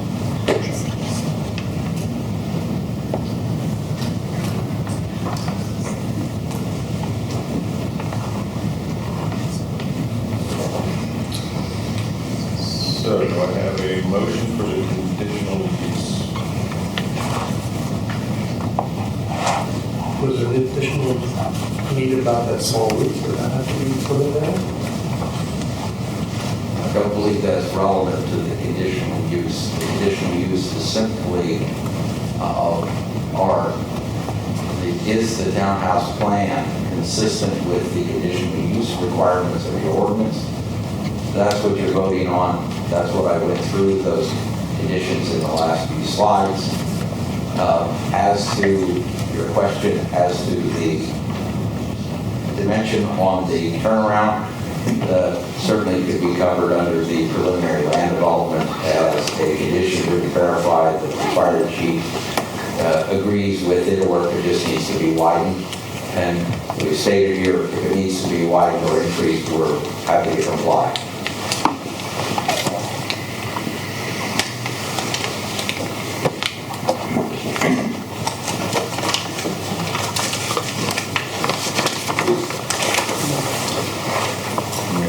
The commission that we need to make a recommendation. Without a recommendation, we do not give the board of supervisors any guidance on how to move forward. And for the planning commission's knowledge, there is a public hearing scheduled for September 17th for this plan. Maybe now is a good time to address that, Mr. Peters and Mr. Victor. So right now there's extensions for both the land development plan and the conditional use will expire on September 17th. Obviously, it's unlikely the board's going to vote at the meeting due to the complexity and requirement to prepare findings and conclusions of law. So will you be granting an extension of the land development plan decision, or will you require that the board deny that because there's no zoning approval at that time? If you're talking specifically to the supervisor, Specifically, yeah. we'll be happy to grant an extension beyond the public hearing date for them to render a decision, or an extension of the public hearing if necessary. Thank you very much. We'll obviously need that, the land development plan extension in advance of that meeting. So that would be 15 days beyond the date of the hearing? Well, probably 45, yeah, so I guess the question would be, do we want to grant it to the November meeting of the board? I think that's probably preferable, to give us the full 45 days to issue a conditional use decision, so that would be my request. Yes. Okay. So if you go ahead and... Do you want me to put that in writing? Please, sure, thank you.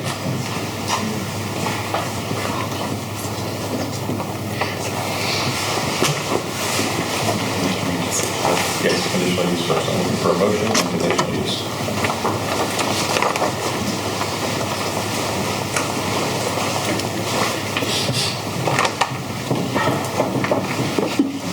I'm hearing no motion. Two options.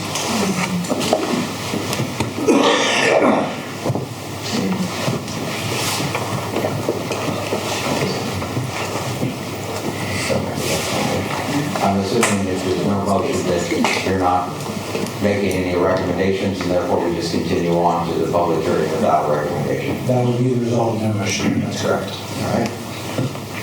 I don't know if the commission's given, I don't know if the chair's given up quite yet, but I think we probably get close. I don't really want to go with the going once, twice. So we could do the same process if there was no recommendation on the conditional use. Okay. Do I have a motion on the modification preliminary plan?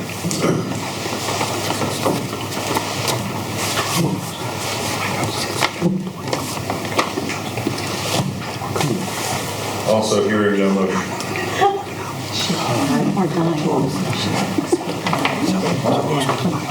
We will proceed then, and we'll see you in September, Mr. September. Peters. Thank you. Thank you very much. We can take a brief 5-minute recess. Pittsburgh National Golf Club PRD get set up. All right, officially convening here. So next item on the agenda, Pittsburgh National Golf Club PRD tentative approval. Do I have someone here representing the applicant? Yes, good evening, members of the commission. My name is Ryan Woods. I'm an attorney with a law firm Goldberg, Kingman and Garvin. Here on behalf of Traditional America with respect to the application that's pending for consideration this evening. Also with me this evening is Tim McCarthy from Traditional America and Alvaro Martinez, handing out the packets, and he is the site civil with Gateway Engineers. Just by way of a very brief background before we get into the presentation, the subject property that we are looking to redevelop is located at 287 Lanier Road.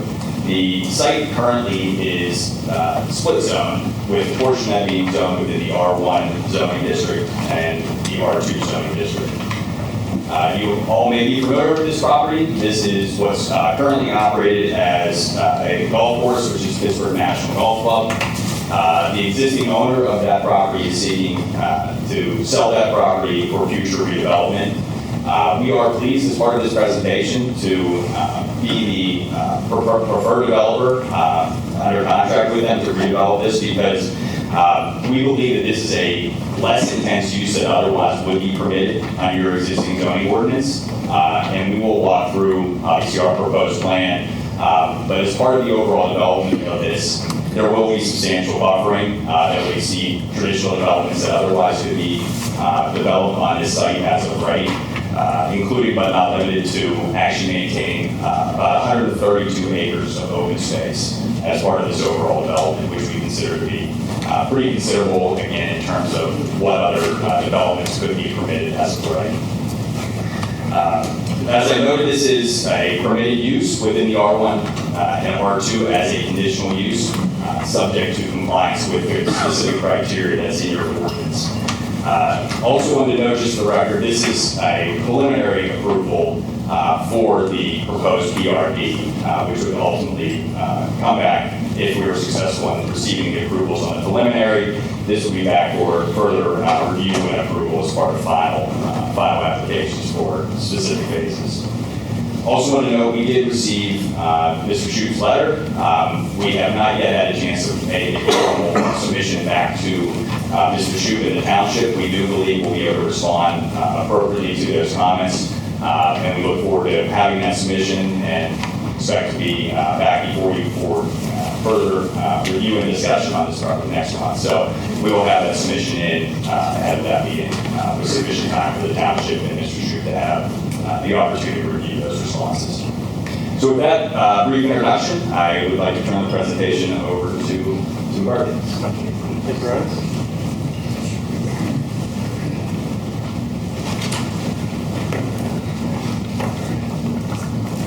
Hello everyone, my name is Tim McCarthy. I am here representing Traditions of America to introduce our proposed project. So I'm going to start by introducing our company and providing a little bit of background for those of you that are not familiar with us. I will go over the site plan, what we're proposing for the property. I will touch on the benefits of 55 plus housing and the type of product we specifically build. I will then cover how we are doing at Rose Ridge right now, which is an existing community we have in the township. And then Ryan will be going over the modifications that we are requesting for the plan.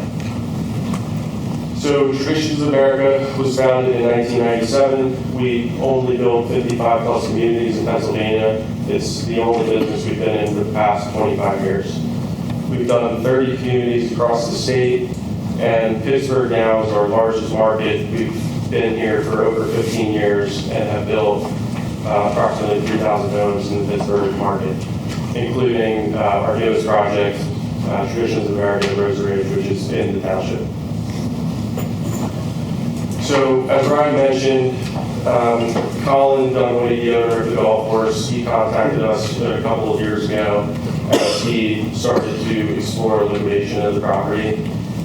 He quickly determined that the value of the property for a residential development is significantly higher than what it would be for him to sell as a golf course.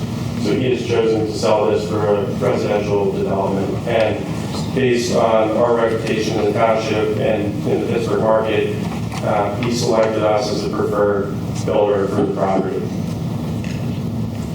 So what we're proposing specifically is a prototype Traditions of America community. The entire site is 188 acres, so it's a very large site. We have 163 homes. They will all be single-family detached homes. The nuance is there will be approximately 30 of them will be what we call our pinnacle homes, which we got at Rose Ridge, and those are basically our they're wider lots. They're approximately 95 feet wide, and it allows buyers to build more of a larger home on an estate lot. The most unique factor about this site is the amount of open space. 60% of the site will be preserved as open space, which is by far the most open space we've ever preserved in one of our communities. And most of this open space is rolling flat terrain that is open and will be accessible to all the residents. We will also do a trail system throughout the site as we go through our land development planning so the residents can access the full property.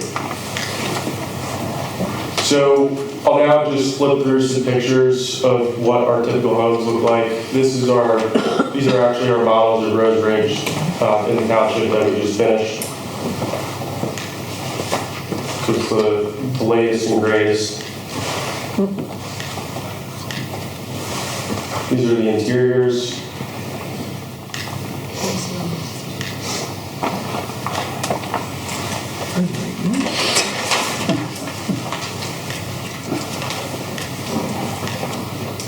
And we will also build a large amenity. So this one is, we just finished, this is in the Philadelphia area.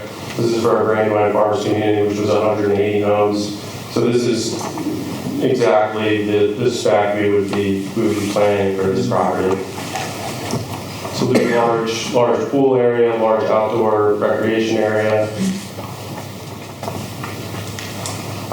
dog park, pickleball courts. This is the interior of the clubhouse. Full-size kitchen, bar, golf simulator, gym, yoga studio, goes on, locker rooms. So that's that. I wanted to touch on some of the benefits of the 55-plus community on this property as opposed to a conventional housing plan. So our communities, because of the nature of them, there's reduced traffic, which is a big item. There's a huge fiscal impact, and that intertwines with the schools. So I'll start with the traffic impact. So right now there's 163 homes permitted to be built on the property. If the plan was built conventionally, say for a Ryan Homes or a Miranda Homes development, it would generate 1,600 daily trips. If you do an active adult plan, one of our communities, it's 898 trips. So we actually think it'll end up being less than that, but according to the traffic engineers, it'll be approximately 700 less trips per day. And you can see that the peak trips, which is probably the most important, are less than half of what the conventional peak trips would be. Our communities will have a significant fiscal impact on all the local governments. So over a 10-year period, the school district will pull in approximately $24 million. The county will pull in approximately $5 million and $3 million for the school, or excuse me, $3 million for the township. And the unique part of our fiscal situation is we do not have any kids in the school district.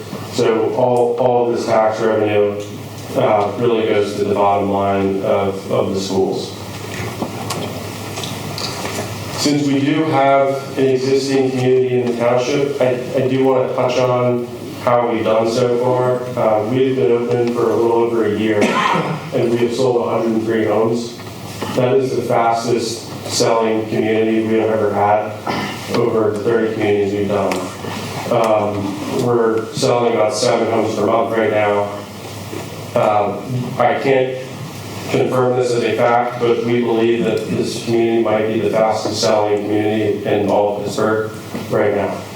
And we're selling at an average price point in our backlog of $701,000. So we think it's all, a testament to the demand for our product and the way we design our communities. We've been completely overwhelmed by the amount of people that want to be a part of these style communities. So with that, I'm going to hand it off to Ryan, and he's going to touch on some of the modifications we need to create one of these communities. Thanks, Tim. We did submit a written request for 4 separate modifications associated with the proposed PRD plan that had come through from Gateway Engineers, and wanted to talk just briefly about the standard that's applicable, which I know the chair had talked about in a prior development, prior presentation here. So with respect to requesting a modification specifically under the PRD requirements, it identifies that the plan provides for standards that are varying from what's provided within the ordinance. Such departures in the public interest and promotes a conservation of the environment, health, safety, and general welfare of the public. I also want to note is the 4 modifications that we're requesting here were also modifications that were requested as part of the Rose Ridge development for similar background, similar reasons. So I'll walk through what they are, and then I want to talk a little bit about some of the rationale in support of those requests. So the first relates to the sidewalk requirement. We are requesting a modification from that to provide for a sidewalk on one side of the road. I did, in looking at the ordinance itself, it does appear to be some ambiguity in terms of how that is necessarily applicable here, but we did request that either way as an abundance of caution.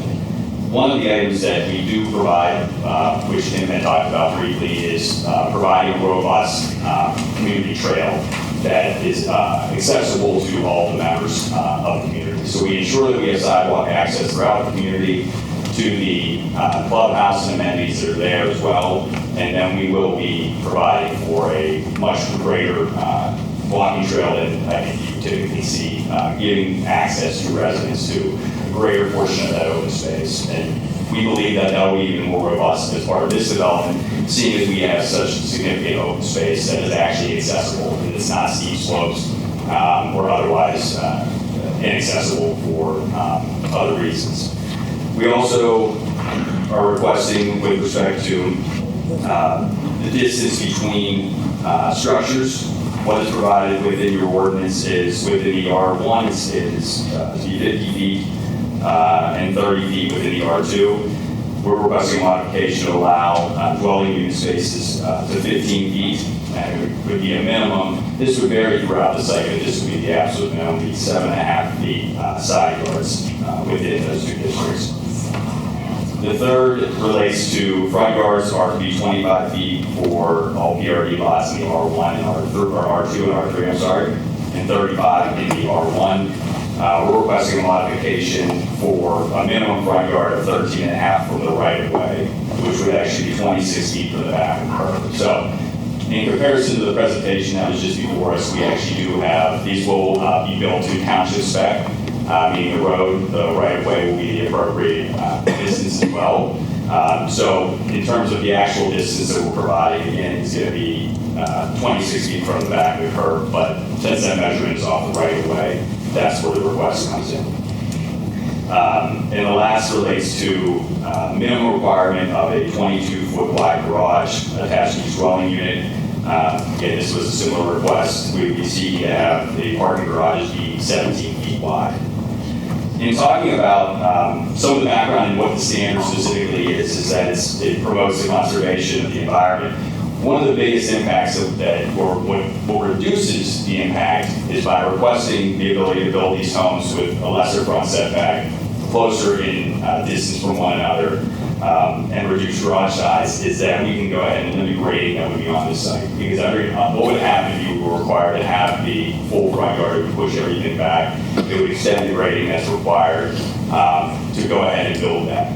We would be able to still have the same density. We actually could build more density, but again, one of the goals of this overall development is to really retain a lot of that green space that's out there today and limit the impacts that it would have on the existing environment.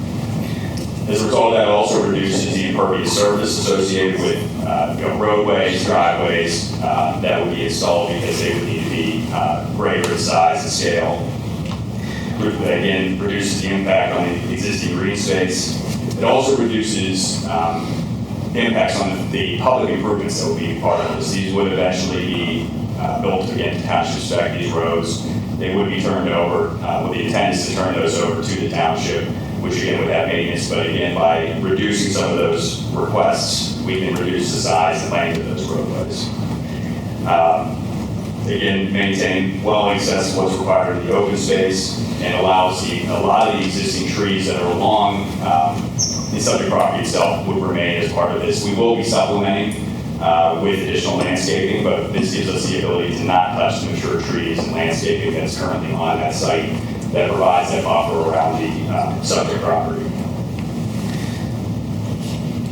So that gives a little bit of background in terms of what those modifications we are seeking. Again, we know that there are some outstanding comments from the engineer's letter. Happy to walk into any further specifics that the commission may have this evening. But again, know that we'll be back and hope to have all of Mr. Shue's comments addressed at that time. Thank you very much. Thank you. Mr. Shue? Yes, for the sake of time, I'm not going to walk through each item in my letter, but I'll touch on several. Just a quick question to the applicant. Yes. Forgot to turn my mic on. Quick question to the applicant. Am I understanding that you're expecting this to be tabled so we hear it again next month? I mean, I kind of heard you say that. Our expectation, since we didn't have the opportunity to address those comments, and I know in terms of at least having been before this commission before, I know that you guys like to have things more buttoned up than not. So what our expectation or anticipation was, we would have the opportunity to address those comments, again, get that information back to the township to be able to be for you next month, hopefully with much lesser comments than that. All right, just want to make sure it was very clear. No, you're correct. You're correct. Thank you. Sorry. Yeah, so, again, I'm just going to touch on a few of the comments. Item one, they acknowledge the PRD use as conditional use, which ultimately will require a public hearing. Item two is the same item we talked about on the other PRD in front of you tonight, and that is this case of housing types. I will leave it up to Mr. Waters to determine whether they feel that they need to request a modification as to the mixture of housing types. I'm happy to address that. So we are not seeking modification from that request, and that is specifically with respect to the code that's, this code has actually changed from what was, Oresick was approved under at that time. The provision that relates to this is in 210-101 subsection D, which provides in order to meet the purpose of the PRD is that the mixture of housing types may include different sizes, styles, and varieties of one type of housing. For example, multiple types of townhomes. So as Tim had walked through, there may be at least 6 to 8 probably homes that are available or would be made available here. One of the things that is very unique with traditional America in comparison to what we heard from one of the prior presenters is you come in and you pay the entire house basically as a buyer. You'll walk through and it is customized to exactly what you're looking for. We can, in terms of, so you'll have walk through and have one of each you go through. From there, you have the opportunity to change basically every aspect of that home in terms of layout, floor space, and other amenities and improvements that we make. And that's what makes this product very unique rather than some other developments that you'll see that are more cookie cutter. You have 2 homes, this is what it is, and then if you want it, great. If not, go look elsewhere. Here you have the opportunity to actually sit down with the designer that will design that house specifically for your needs. As a result of that, I believe that we do meet, because there are different sizes, styles, and varieties, and each one of those differs from the others. I think that we are in compliance with the PRD requirements. Brian, can I add one item to that? Absolutely. So it's even, I agree with everything Ryan said, but there is a nuance. We are going to be building some of our pinnacle homes as well. And our standard home is, the lot is 57 feet wide. The pinnacle homes are 95 to 100 feet wide, and they're a much bigger home. They have a side driveway. Some of them have detached garages. It's a completely different product that we do not typically offer. So it's not just that we offer 6 different floor plans of our 57-foot wide lot. We have 2 separate product types, which each have their own subsets of models and floor plans. But just wanted to clarify that. Item 3, Mr. Lotus already went through the modifications being requested, so I'm not going to get into those. Item 4, the applicant's consultant correctly pointed out a section of the code that indicated that they would appear not requiring a traffic study. However, there are a couple of provisions in the PRD section of the zoning ordinance, and I actually attached at the end of my letter, which appear to give some discretion to planning commission and board of supervisors as it relates to what level of satisfaction, what level of information needs to be submitted regarding traffic circulation. If the township does feel that a traffic study is needed, the township has a traffic engineer who can all discuss to them, and then the applicant will prepare the traffic study impact for the study.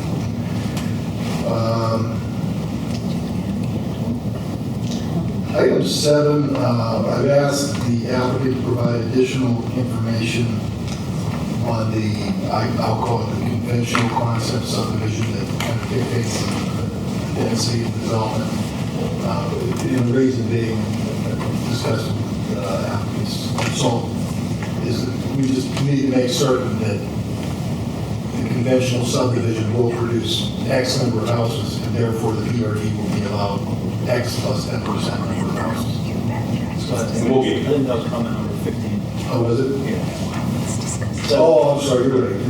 That was comment 15. Comment 7 was requesting additional information on the open space, because your PRD section does have, in essence, a net density requirement. And we just need that additional information so we can confirm that. Yes, I mean, as far as the open space, there's like 132 acres that are open altogether. If you take out the 25% slopes, it goes down to 112. And you're only requiring 66, so it's still double the requirement. If you can just place all that information on the plan, that would be great. Comment 10 just is a question, obviously we discussed it earlier tonight. And I'm somewhat familiar with your other developments, anyway. Are these condominium seal type units? This will be a planned community, so it'll be similar in that the owner will be buying the improvements themselves, the rest will be maintained and owned by the owners association, similar to Oresick. Item 12, just advising the applicant that under the PRD final plan requirements, should you get to that level, the geotechnical study has to be performed. Item 13, we need the location of the fire hydrants to be identified. That work that you pointed out, item 15, we talked about. I did have some questions, and we don't need to get into them right at the moment, but I just want to point out for planning commission's benefit that there is an existing owner on this, I'll call it golf course, and it's kind of an island amongst the golf course, and it's being proposed to remain. So I've raised a number of questions and comments relative to that parcel that now acts as Walker, utilities Walker, will be part of the PRD, not part of the PRD, etc. So, but in case you missed that, I just wanted you to be aware that it's a bit unique, and I love it. That's the only concept of And if I could just briefly address the general statement regarding traffic impact study. What your ordinance requires is that there's more than 100 PM, I believe it's just PM peak trips. That is what triggers the requirement for a traffic impact study to be completed. As we walked through in our presentation, neither the AM or PM would result more than 100 peak trips. I believe one is. Mr. Royer, I think you mean 1,000. You're saying There's 1,000 doesn't, and I think there's also an and, or if it's for the additional impact fee. So I think that was where at least looking at your ordinance, that's where I understood it to be. If it's 1,000, you definitely need to go further analysis, and I also believe it's 100. I may have misread. That's where I read. So I just wanted to at least raise that for the commission's consideration that we are substantially less than 100 PM or AM peak trips. Right. The AM was 56 and the PM is 65. 56 and 65 speed. Yeah. But as you noted as well, we did receive that letter. We will prepare and submit a response to each of those. And again, hopefully, when we come back, Mr. Shoup will have a few less comments.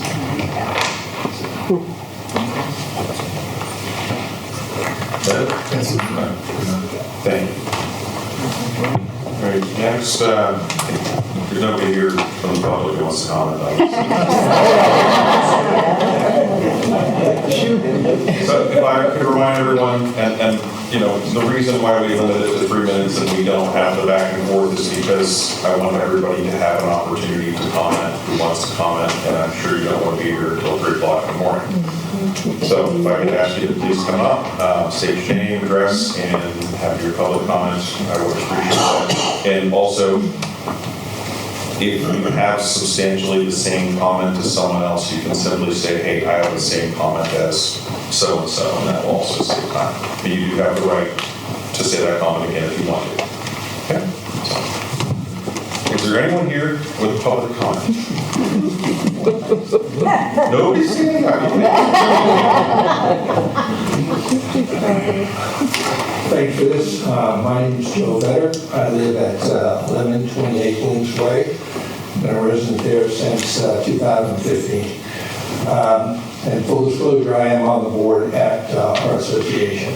The primary concern regarding this PRD, in regards to the use of the golf course, is the safety and the continued pleasant living of the environment that the Links currently enjoys.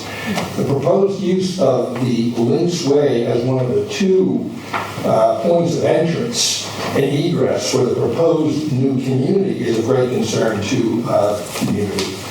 The Links Way access from Monia Road is the single point of access for 88 Links residential units in the lower section of our community. Based on the current plan, it is reasonable assumption to make that half of the 163 proposed units would possibly, most likely, be using the access that we currently have shared with the golf course. This, obviously creates a significant problem, I would think, and concern for us, both in terms of the added traffic and the disruption that it will cause in our community. Also of note, the Links, since the beginning, had to observe a stop sign on Links Way at the golf course driveway, while cars departing the parking lot freely turned onto Links Way, a public street. Primary access to a public street should seem to require a stop in the parking lot, not on the main street. The Links Way entrance has been used by the Links community and the golf course since 2002. However, the majority of the golf course related traffic of only one entrance and one exit per day as the players come and go occurs from May to September and is generally in good weather conditions. The proposed PRD will possibly multiply the number of trips that the Links Way access point will have to serve on a year-round basis. The density proposed will also create a safety issue regarding the already less than adequate Monia Road. The addition of 163 of the proposed PRD units will only create additional traffic to an already inadequate roadway. The road surface is poor condition at best, no shoulders, no berms, numerous blind hills, sharp curves. This is a safety hazard now and will continue to be one for the Links residents, for the 14 single residential homes on Limited Road. So if I could ask you 10 seconds. You're already past 3. He can have my 3 minutes. That's not how it works. You can hand off to somebody else and have them. He's our president. Well, the point being that the traffic study that they are trying to avoid does not deal with the issue of the poor condition of that roadway. Previous presentation talked about a collector road. Monia Road in no way can be a collector road. No way can be considered. And so I would ask you to consider the fact that you were going to put this additional strain on an already inadequate road, and you're going to use our facility for them to meet the requirement of 2 access points. The amount of money that they have, they can easily reposition that entrance to another point on Monia Road. I will also point out that their point of saving the screen space, for those of us who played that course, those are spaces that would require a tremendous amount of moving of dirt to create the spaces they want. And the piece that is over between our property is totally unable to be built on. So as magnanimous as it may sound, it is really less than important to us to hear how much they're saving. Understood. Okay, thank you. Thank you for your comment. Thank you.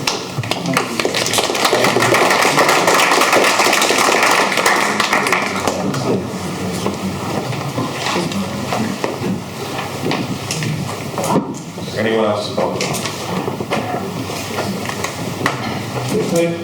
My name is Nelson Crooks. I live at 1240 Nicholas Way in the Links. I'm going to say this for, I think, everybody else that's here. I agree with everything he said.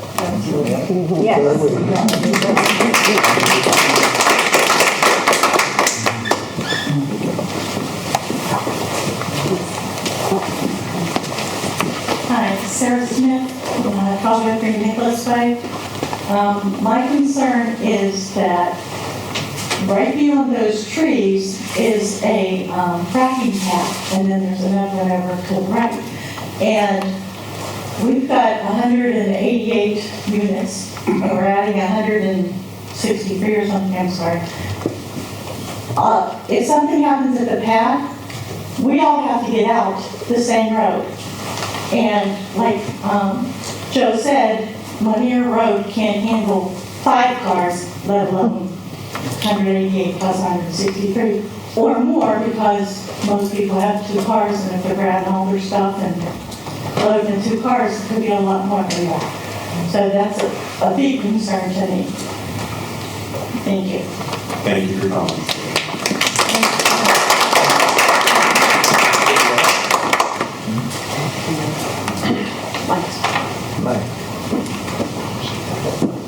I'm Mike Seaman. I live on Links Way also.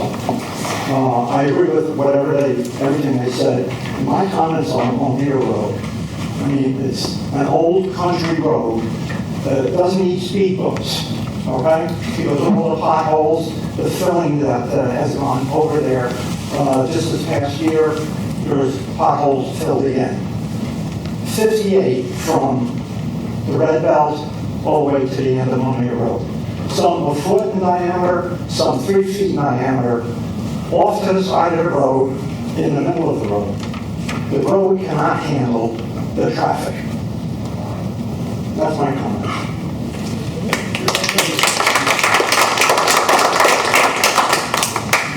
Don't be shy, folks. Come on up.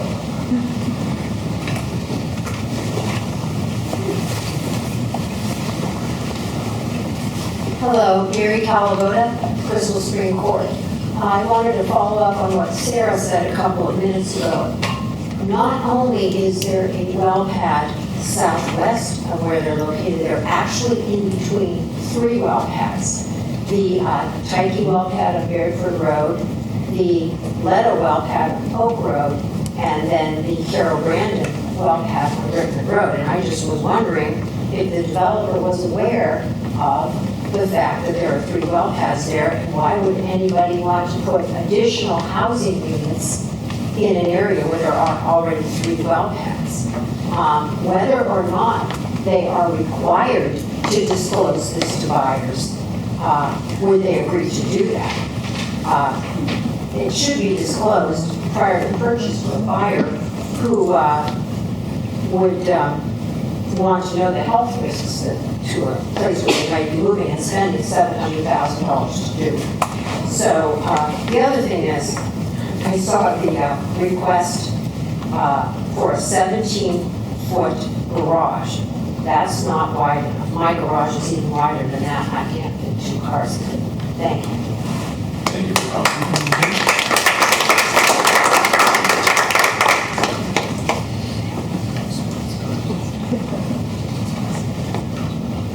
I'm just going to change my name to me again. You'll have to take your name. Hi, Jack Earth, 37 Corberwood Lane. I just wanted to echo a bit of more detail for the developer regarding what Mary Kay just said, and the other one about the well pad. The water mains in the drawing of the map there. You can see a little clearing right above where there's a little distance marker on the white part there.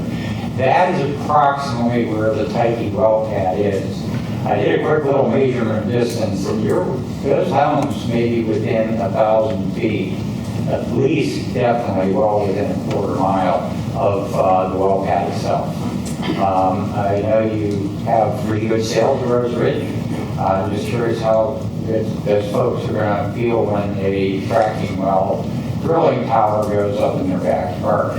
So you might want to check into that because you're well within the distance of being close to that well pad.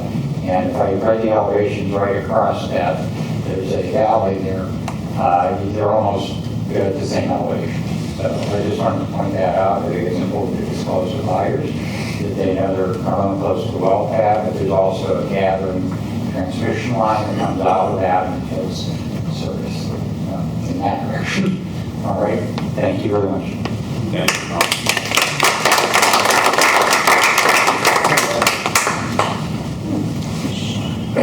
Excuse me, my name is Bob Schultz, and I live at 1120 Lynch Way.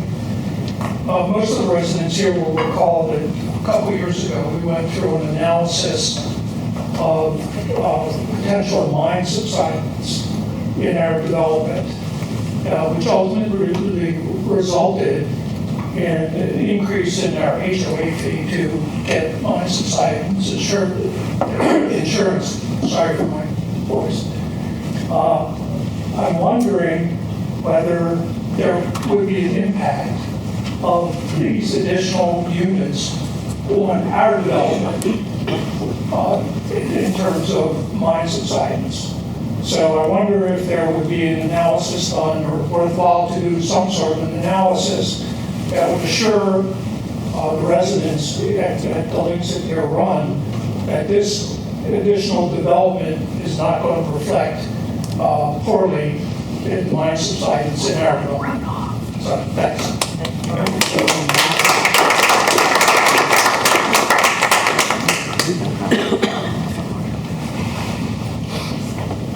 Any additional public comment? All right, hearing none, public comment period is now closed.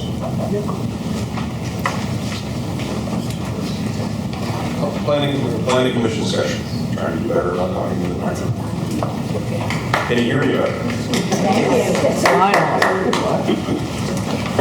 Takes me a while, but I'll finally get there.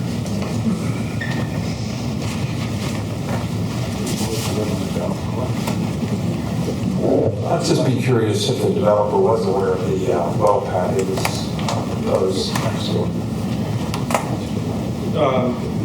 Which well pad?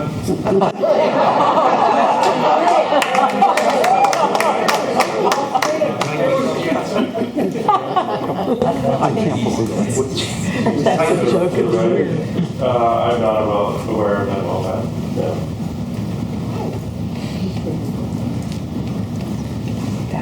Mr. McCarthy was not part of the initial discussions we had with TOA, but we did make them aware of it at that time. This was several months ago. Mr. McCarthy, Mr. Willis, nobody here was at that meeting, but we did let TOA know that. As far as setbacks go for some of those facilities on a well pad, but now that that's been permitted, this is kind of after the fact development. How does that work in terms of if they would infringe upon or it'll be closer to than what the setbacks are? Theoretically, they could infringe upon those setbacks as long as they meet whatever setbacks for this particular development, but it doesn't sound like, I believe that the setbacks for those were probably 650 feet, and I don't think there's anything within that setback. Yeah, we'll go ahead and verify that, so before you next month, we can tell you those instances. It's important.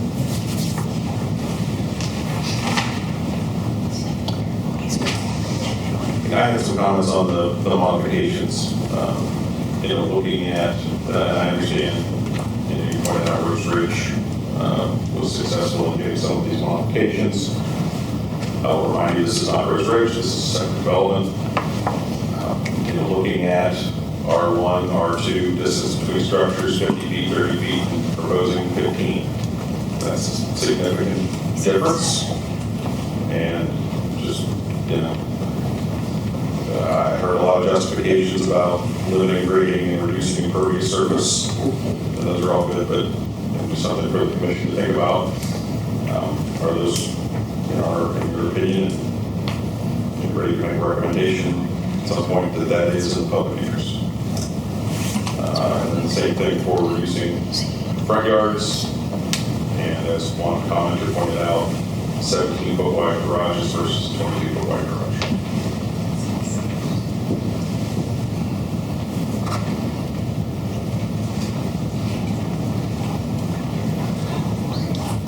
One question, and I recall this from Rose Ridge.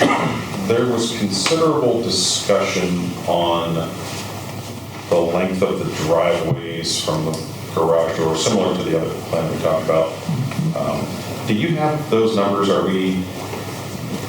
So Alberto can speak to that, but yes, I think the shortest distance, I believe, from back of sidewalk. So with this discussion did come up, and I know we made the adjustment as part of that. I believe it's 22 feet is the shortest that would be from back of sidewalk to garage. You have a 4-foot sidewalk and a 22-foot driveway. So 22 feet. Is that affected by your requested modification? That distance, no, it is not. Because the requirement in the code is actually related off the right of way, not the carway. And since these will be, not to repeat myself, but these will be township specs, you have a physical right of way here. Thank you. You're welcome. What's the difference in the number of units that you have planned versus if you could not obtain the modification, the distance between structures? In terms of density? Yes.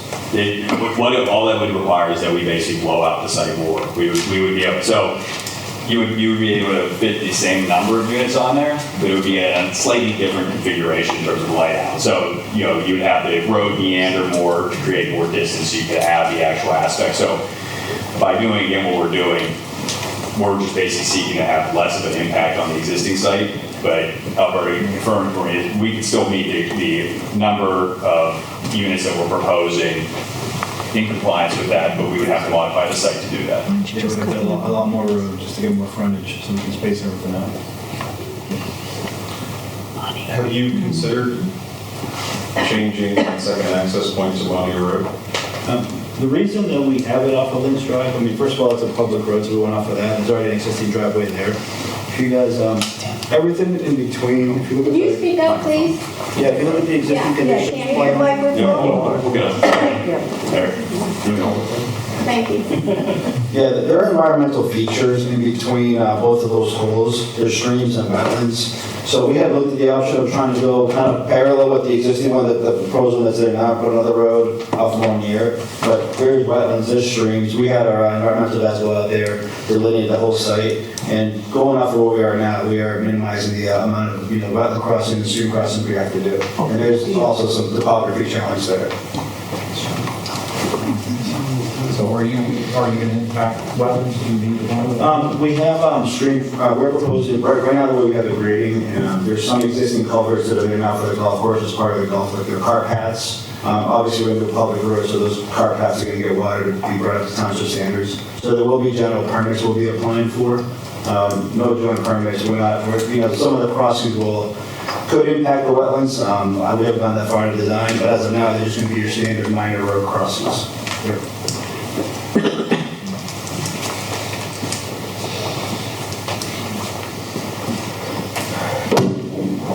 Mr. Maltese, to your question too, that is in the set of plans that you have, it's on page C60. It shows those wetlands that they're referencing. Yeah, absolutely. And you can see some of the breaks on the road where we have unloaded roads. You can see on the road, like the one where the clubhouse is, there's some unloaded sections. That was to try to not fill in wetlands and impact streams.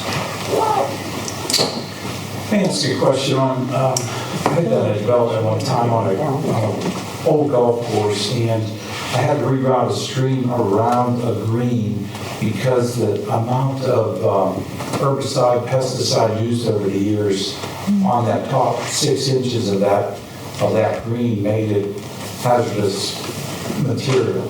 Have you come across that in Rose Ridge or in your soil movement, earth movement on any of the golf courses before? Didn't speak to Rose Ridge specifically. I know that I've been involved in development of probably at least a half a dozen golf courses. I know that we have not had that similar issue. Maybe doing a phase 1. will be doing a phase 1 site assessment also for the site and whatever happens after that, so that is part of our scope of work. Well, that phase 1 include limited phase 2, because the phase 1 is not true. Right. What was that? Well, that phase 1 includes limited phase 2, because phase 1 is just. I think we're going to start with the phase 1 and then go to the phase 2 if needed. If you have a condition. Right, correct.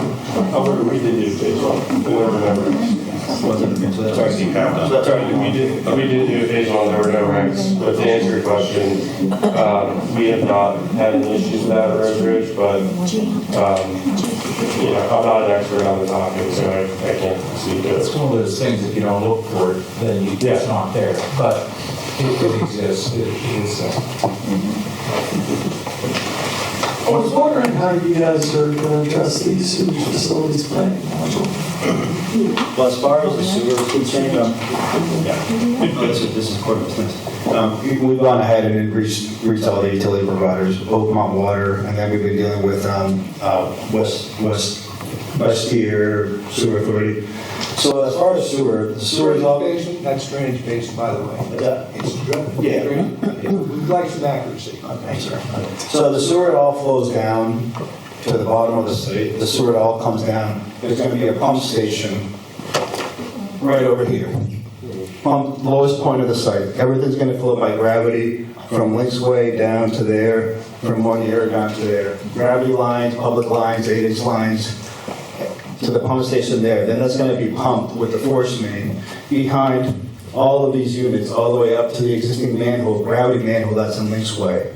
We have been coordinating with the authority. There is capacity at the existing pump station, so that is going to be the way that the sewer is going to get over there. So that is a gravity feed from Links coming down? Yep, there's a gravity feed from Links that goes down to the pump station, and that is within our frontage, within the right-of-way. So sewer will be kept on site. We just have to pump it up to the top.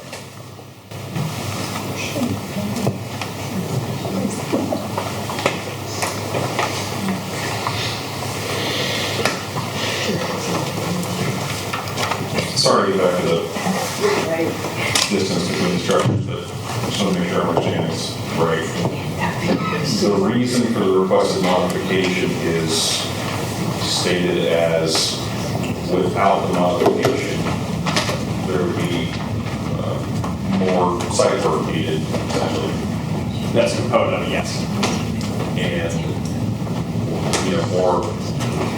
less open space, more roads,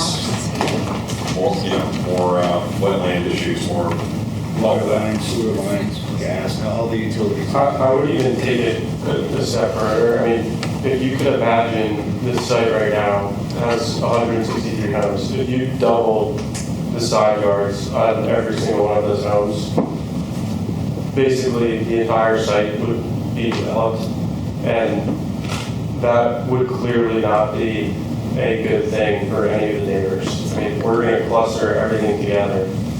Less of the site will be impacted. And as you can see on Bonier Road, we have one access there, and with the exception of that access road, you're really not going to be able to see most of the development from the road because it's all going to be clustered back within the property. So I think the clustering and limiting the amount of the property that's being developed is an enormous benefit for our future residents, the neighbors, and the township.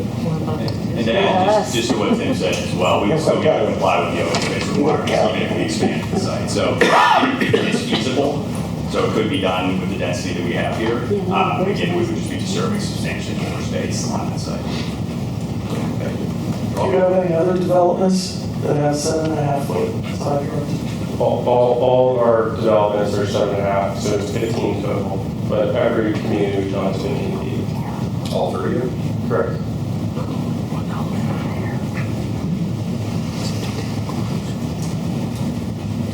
We're spending $700,000 to live 7.5 feet away from the neighbors.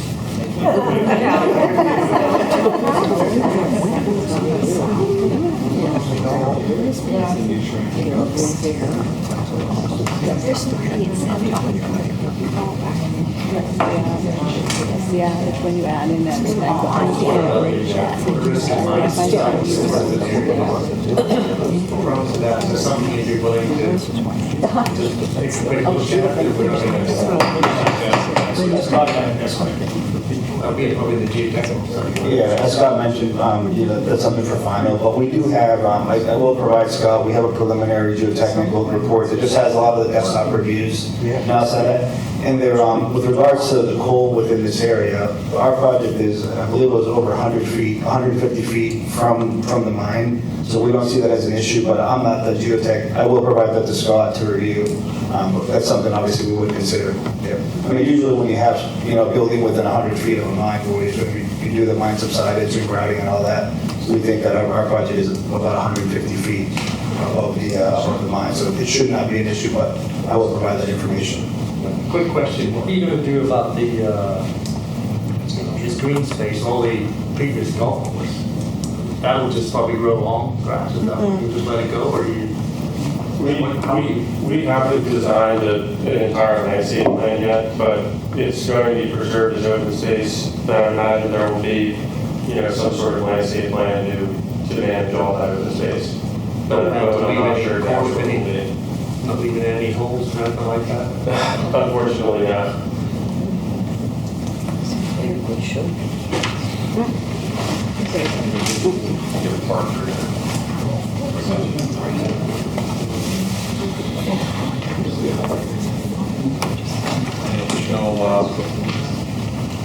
Any additional questions or comments from the commission?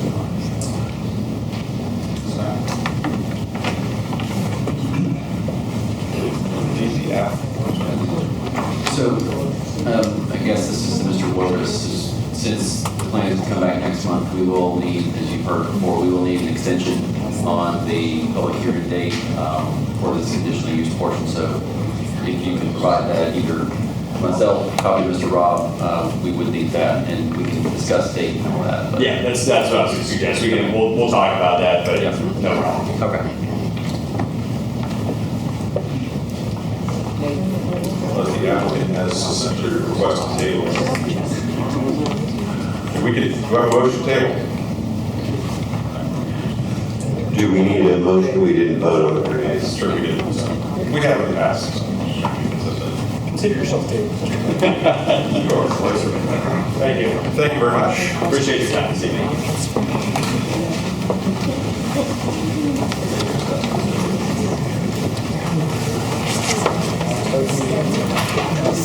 Somebody leave. All right, moving on to the next item. Let's give everybody minutes.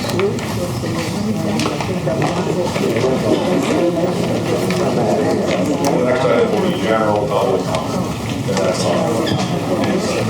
We'll give the applicants. General public comment.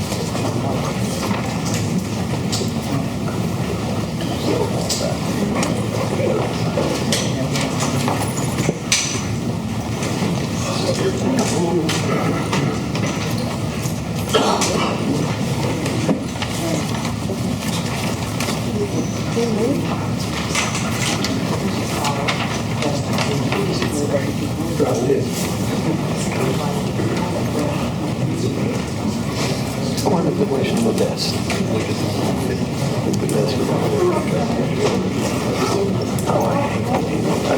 It destroyed all that stuff. And we've been paying taxes. Stop the buck. All right, let's restart. Okay. Mary Calavotis, Crystal Supreme Court. I just wanted to let you know that I understand that this meeting was not being live streamed.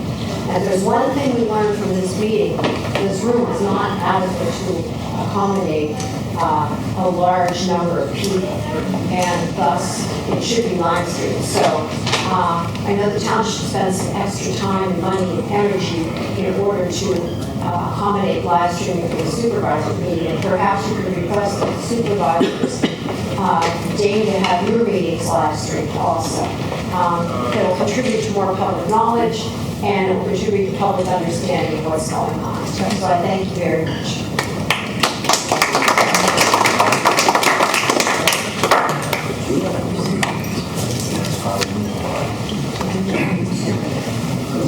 have a general comment to make about community. The first two presentations were for significantly smaller developments. And yet, there was no limitation on the speakers. And we ground down for quite a bit of time on some very, very small issues with that.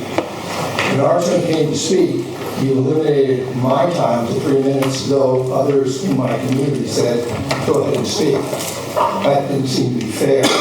We had to be last, and it's getting late, people want to go home. Shouldn't weigh on the way you run this particular forum. I think it's very unfair the way you handle it. You got to understand that. Thank you. The other concern I have is that questions that when the gentleman who just left seemed to demonstrate that you didn't have full understanding of what they had presented. And the fact that they want to jam the number of units in there seemed to be a surprise to you folks.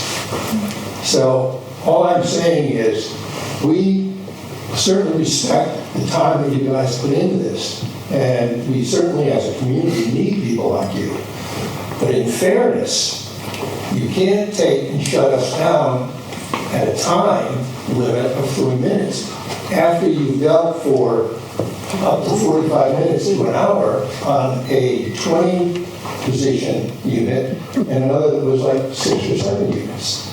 So I would ask you to consider, in fairness, to a plan such as this that was being presented, be more knowledgeable of exactly what they are presenting and be able to question them and know what that is. They're going to save a tremendous amount of money by building on the golf court as it is currently configured.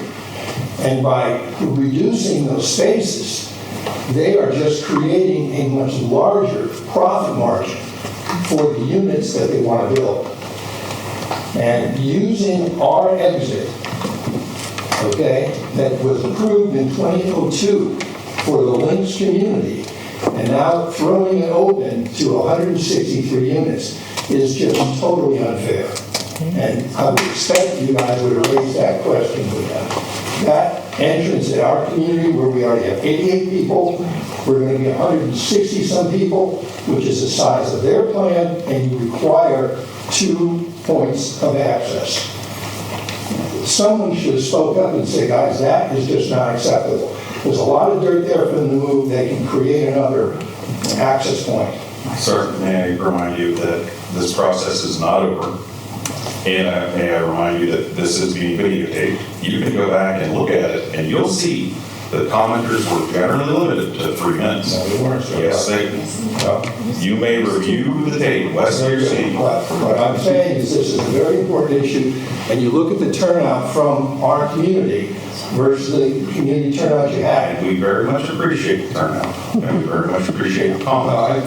And I do appreciate that you acknowledging that. But I'm saying, in fairness, when my resident said he can have another 3 of mine, another 3 of mine, you could have made the exception to allow it. That's not how it works under the Sunshine Act. We have to apply the limitation for each individual speaker. Now, the Sunshine Act also, I would expect that you would be more knowledgeable about what exactly was being presented. So this is the first time that this plan's been before this commission, and the engineer did a detailed review letter that's been provided to this commission. There's no action taken tonight, and the idea is this is an introduction to the plan. Some of the things you're citing are not things that this commission can require. This commission is bound to apply the subdivision code and the zoning code to this plan. So I'm not saying no one's for it, no one's against it, but these guys up here, they serve as sort of a referee. Say, okay, here's what you're proposing. What does the code say? Now, if the code says you must have for that amount of units an extra entryway, then that can be raised by this commission. There are items you're talking about, and I think there's concerns about density that are very reasonable. And I think everything that we heard tonight, and I'm just a solicitor, I don't get a vote, just to be clear, but I think everything we heard tonight, looking around this dais, people are hearing you. There are some limitations on what the township can control, though, and I think you're going to see some the back and forth between the engineers and the developer and the township engineer is going to hopefully refine some of these things. I'm not saying you're going to be thrilled with the end product, because obviously it's clear that you would rather not have anything developed here. Oh, And no. if it is, you want it to be far less dense than what's being proposed. No, no, That's understood. The point of not having development, that is not the point of my concern, nor those that my neighbors for moving forward. The concern really is the density and the use of our access. I think you've expressed that. I think we've kind of gone on, but we won't be on the I think you were understand my concern, guy. That's all I want to make sure I'm available to you.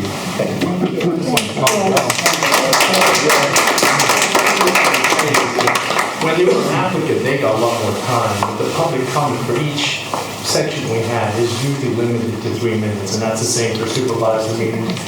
But the applicants have more time to talk and interact. So I don't think we're trying to cut anybody's time. No, thank you for clarifying that. And that is the unfair by itself. Unfortunately, every applicant is afforded the same process. And it may take an applicant longer to present what it is that they need to present. Some things are bigger, sometimes things are smaller. But unfortunately, that's how the process works. And I think if you do review the video, you will see that over time, trying to keep everyone about 3 minutes. I think you will also see that I am not the kind of person who gavels somebody down after 3 minutes. And I try to make sure everybody has time. You'll notice that I kind of warned you, hey, you gotta hurry it up a little bit. You were already at 3 minutes and 30 seconds. Understand, we're trying to work with the community. We're all volunteers. We're part of this community. We love this community. Any additional public comments?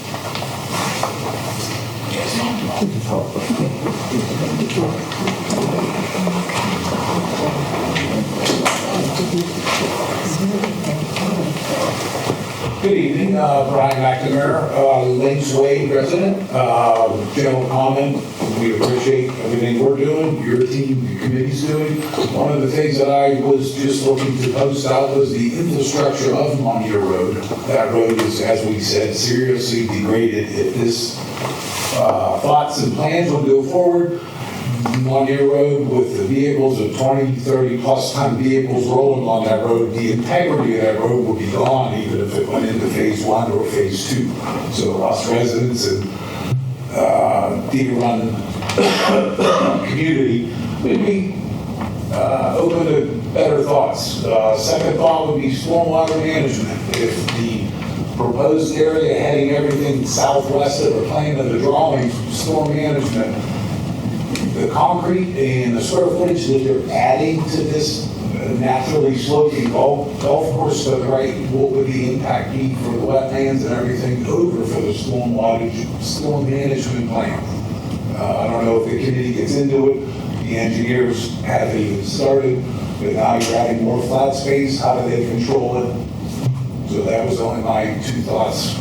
Thinking of the road system that's presently there, what would the township have to do if this were to go forward at some point in time? Obtaining access to the other plan that they're talking about is Route 910. That state structure on that road is much more dense. Getting vehicles in, vehicles out on your road. As we said, there's 80 some residents in and out, 600 vehicles. There's a lot to be said for the construction entrance of Monier Road if the plan could consider that moving forward. That's all I gotta say. Thank you.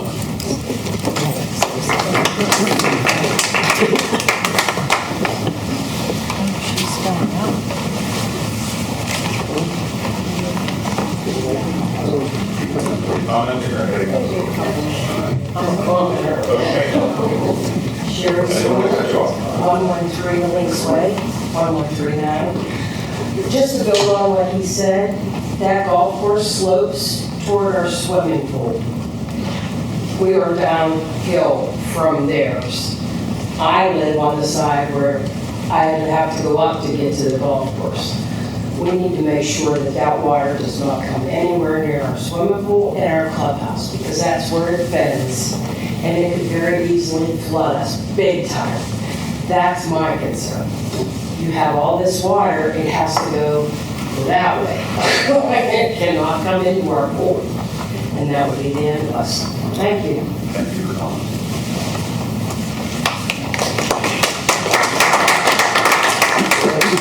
Don Little, 1122 Lakes Way. In the last section of the township about Monia Road, they said it was due to be resurfaced and redone in 2026. My concern, planning commission, please, if you're going to be bringing in all this heavy equipment, when you know it will have to be heavy equipment to move all that earth, you're just tearing that road back up. So if we're planning, would you please consider the poor condition of the road as it is, what it's going to look like if they do resurface as they say they will, and what it'll look like after they bring the equipment across several of these very tight beds with large, huge equipment to move the earth.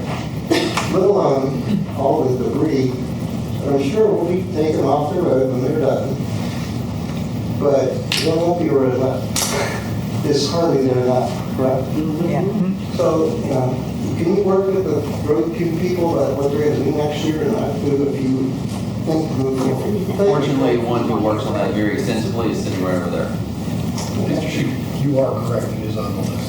Yeah, I mean, I It was on the list before this. I don't imagine these big diesel trucks coming in with stuff in the back of them. If none of you have taken a ride on your road, I urge you to try to take a ride on that and see what it's going to look like after they bring a lot of equipment in, especially after they repair. Thank you. For the record, I was on the Monia Road today. My name's George Russo from Flayaway, and the problems with those roads, if you have a truck going down Lanier Road, you have to fall off the edge to let him go through without crashing.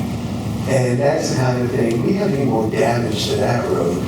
Also, at night, with those curves and the deer running back and forth, it's like, something happened on that road, we're stuck.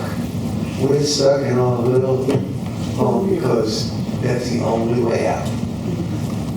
I don't know, you want to make it more complex? No. Oh, well, thank you. Thank you very much.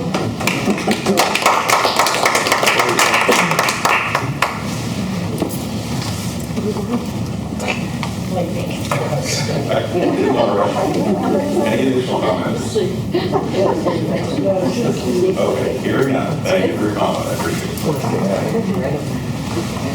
Next item on the agenda, comments, discussion by planning commission members and staff. Planning commission workshop, land development items, status. We're going to have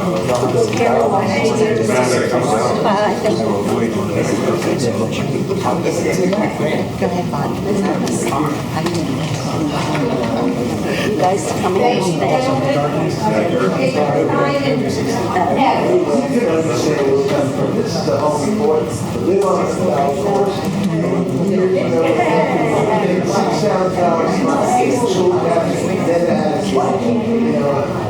$8,000 a year tax. Love the place to live. I don't want to get short. Yeah, right. Are we going? Thank you. Thank you, guys. Thank you. Thank you. Bye, guys. You're staying on this next week. Yeah.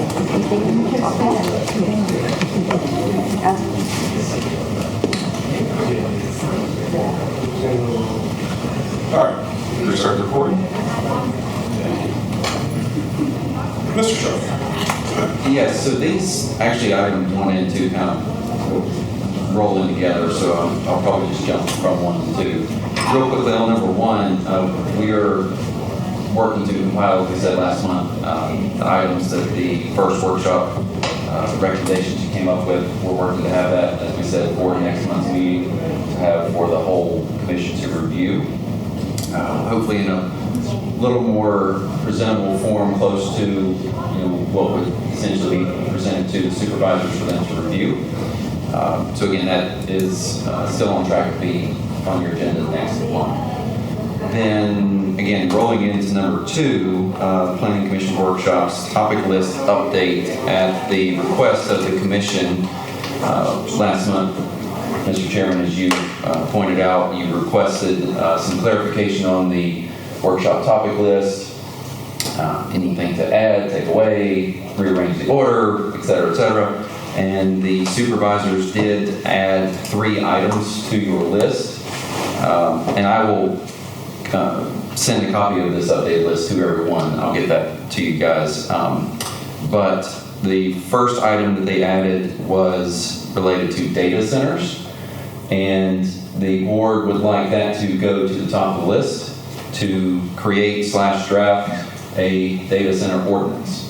So that, of course, would be we understand that's going to be quite an intensive effort, but the board felt it necessary to put that at the top of the list. So that would be, again, your next item for the workshop, and I'll come back to dates in a moment.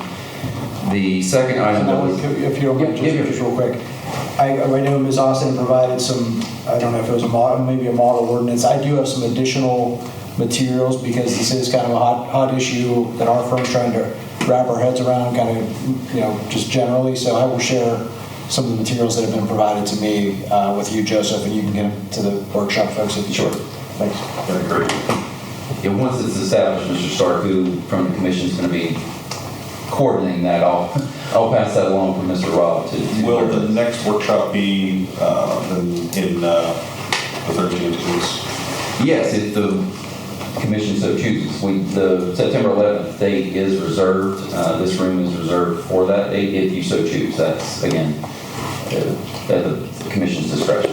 Well, let's go through the other items. Sure. So the second item that the board added was to review the recently adopted solar ordinance, which for the commission's education, that solar ordinance was adopted at last month's board meeting, so they would like that ordinance reviewed. So that item would be number 2 on your list. So after data centers, this would be then number 2. Then from there, it picks back up with what was the old number 2 on your previous list, and goes forth. Again, I'll send a copy of this to everyone so you have it. But then the final item that was added relates to oil and gas provisions within the zoning ordinance of the township, and that item was added at the end of the topic list. So again, to summarize, data centers goes on at number 1, solar ordinance number 2, and then it picks back up at number 3 with the previous items in the same order that were on your list, that was submitted last year, and then oil and gas added at the end. Thank you. Yes. In regards to the next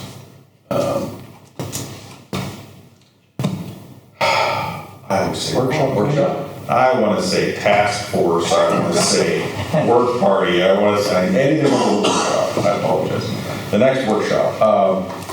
So I would very much like to be a part of it. Unfortunately, I will not be available on that date, but if that certainly doesn't mean that I have to be coordinating this. Are there other members of the Planning Commission who feel strongly that they would like to be part of that workshop? What was the date? September 11th and Thursday in 2 weeks. And what time is that? I'm sorry. Probably 7 o'clock like we did before. 7 o'clock, I couldn't remember, 6 or 7. I think it was 7. 6 just gets a little tight to after work. And that would be the data centers? Is that what Yes. that is? The power centers? So if you feel strongly about data centers, this would be a good one to get involved in. A reminder, the limit would be 3. Yes. Commission members at most. I'd like to get involved with that. Okay.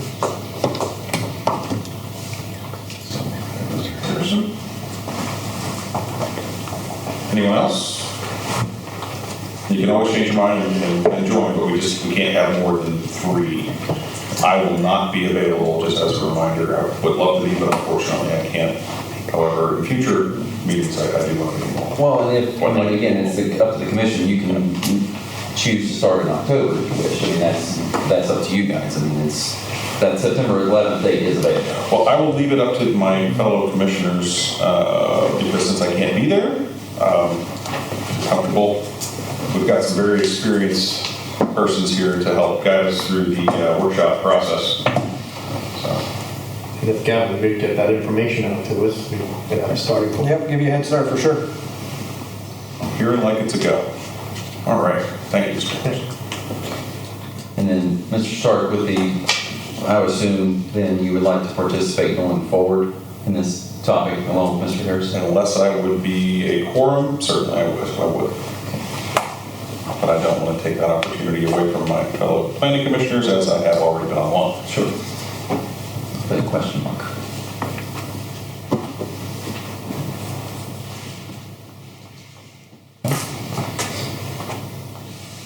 I'm available. I wouldn't mind attending the September 11th. I have to double check the schedule first. Well, then, Mr. Maltese and Mr. Harrison, once I have the information, I'll pass it along to the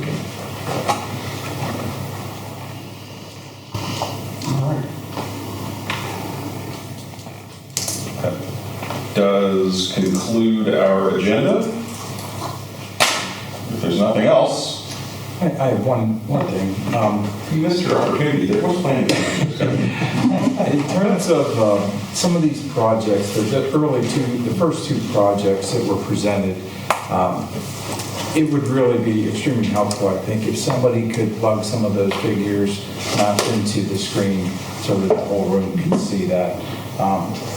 We're kind of working off of things that were emailed to us, and I know that we have access to some of that, but I don't know, and just in terms of the public forum that was here, I think it would be good to be able to show any figures for a site that were provided to us.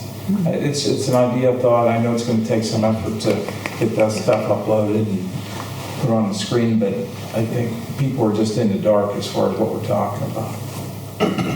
Thank you. Do you feel that way?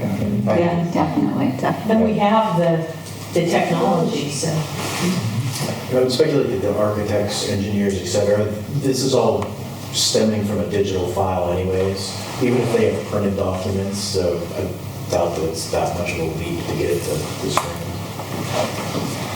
Well, we are all working on it now, so. Which is in reference so the public can see it. We will work on that. Anything else? Can you just publicly thank Steve for recording this, because you referred to the recording earlier? I thought I did. Yeah, you did. I mean, we could check to see whether we could do live streaming. I don't know. That's a certain. All right. We are adjourned. Thank you for your time. Yeah, but you will catch up.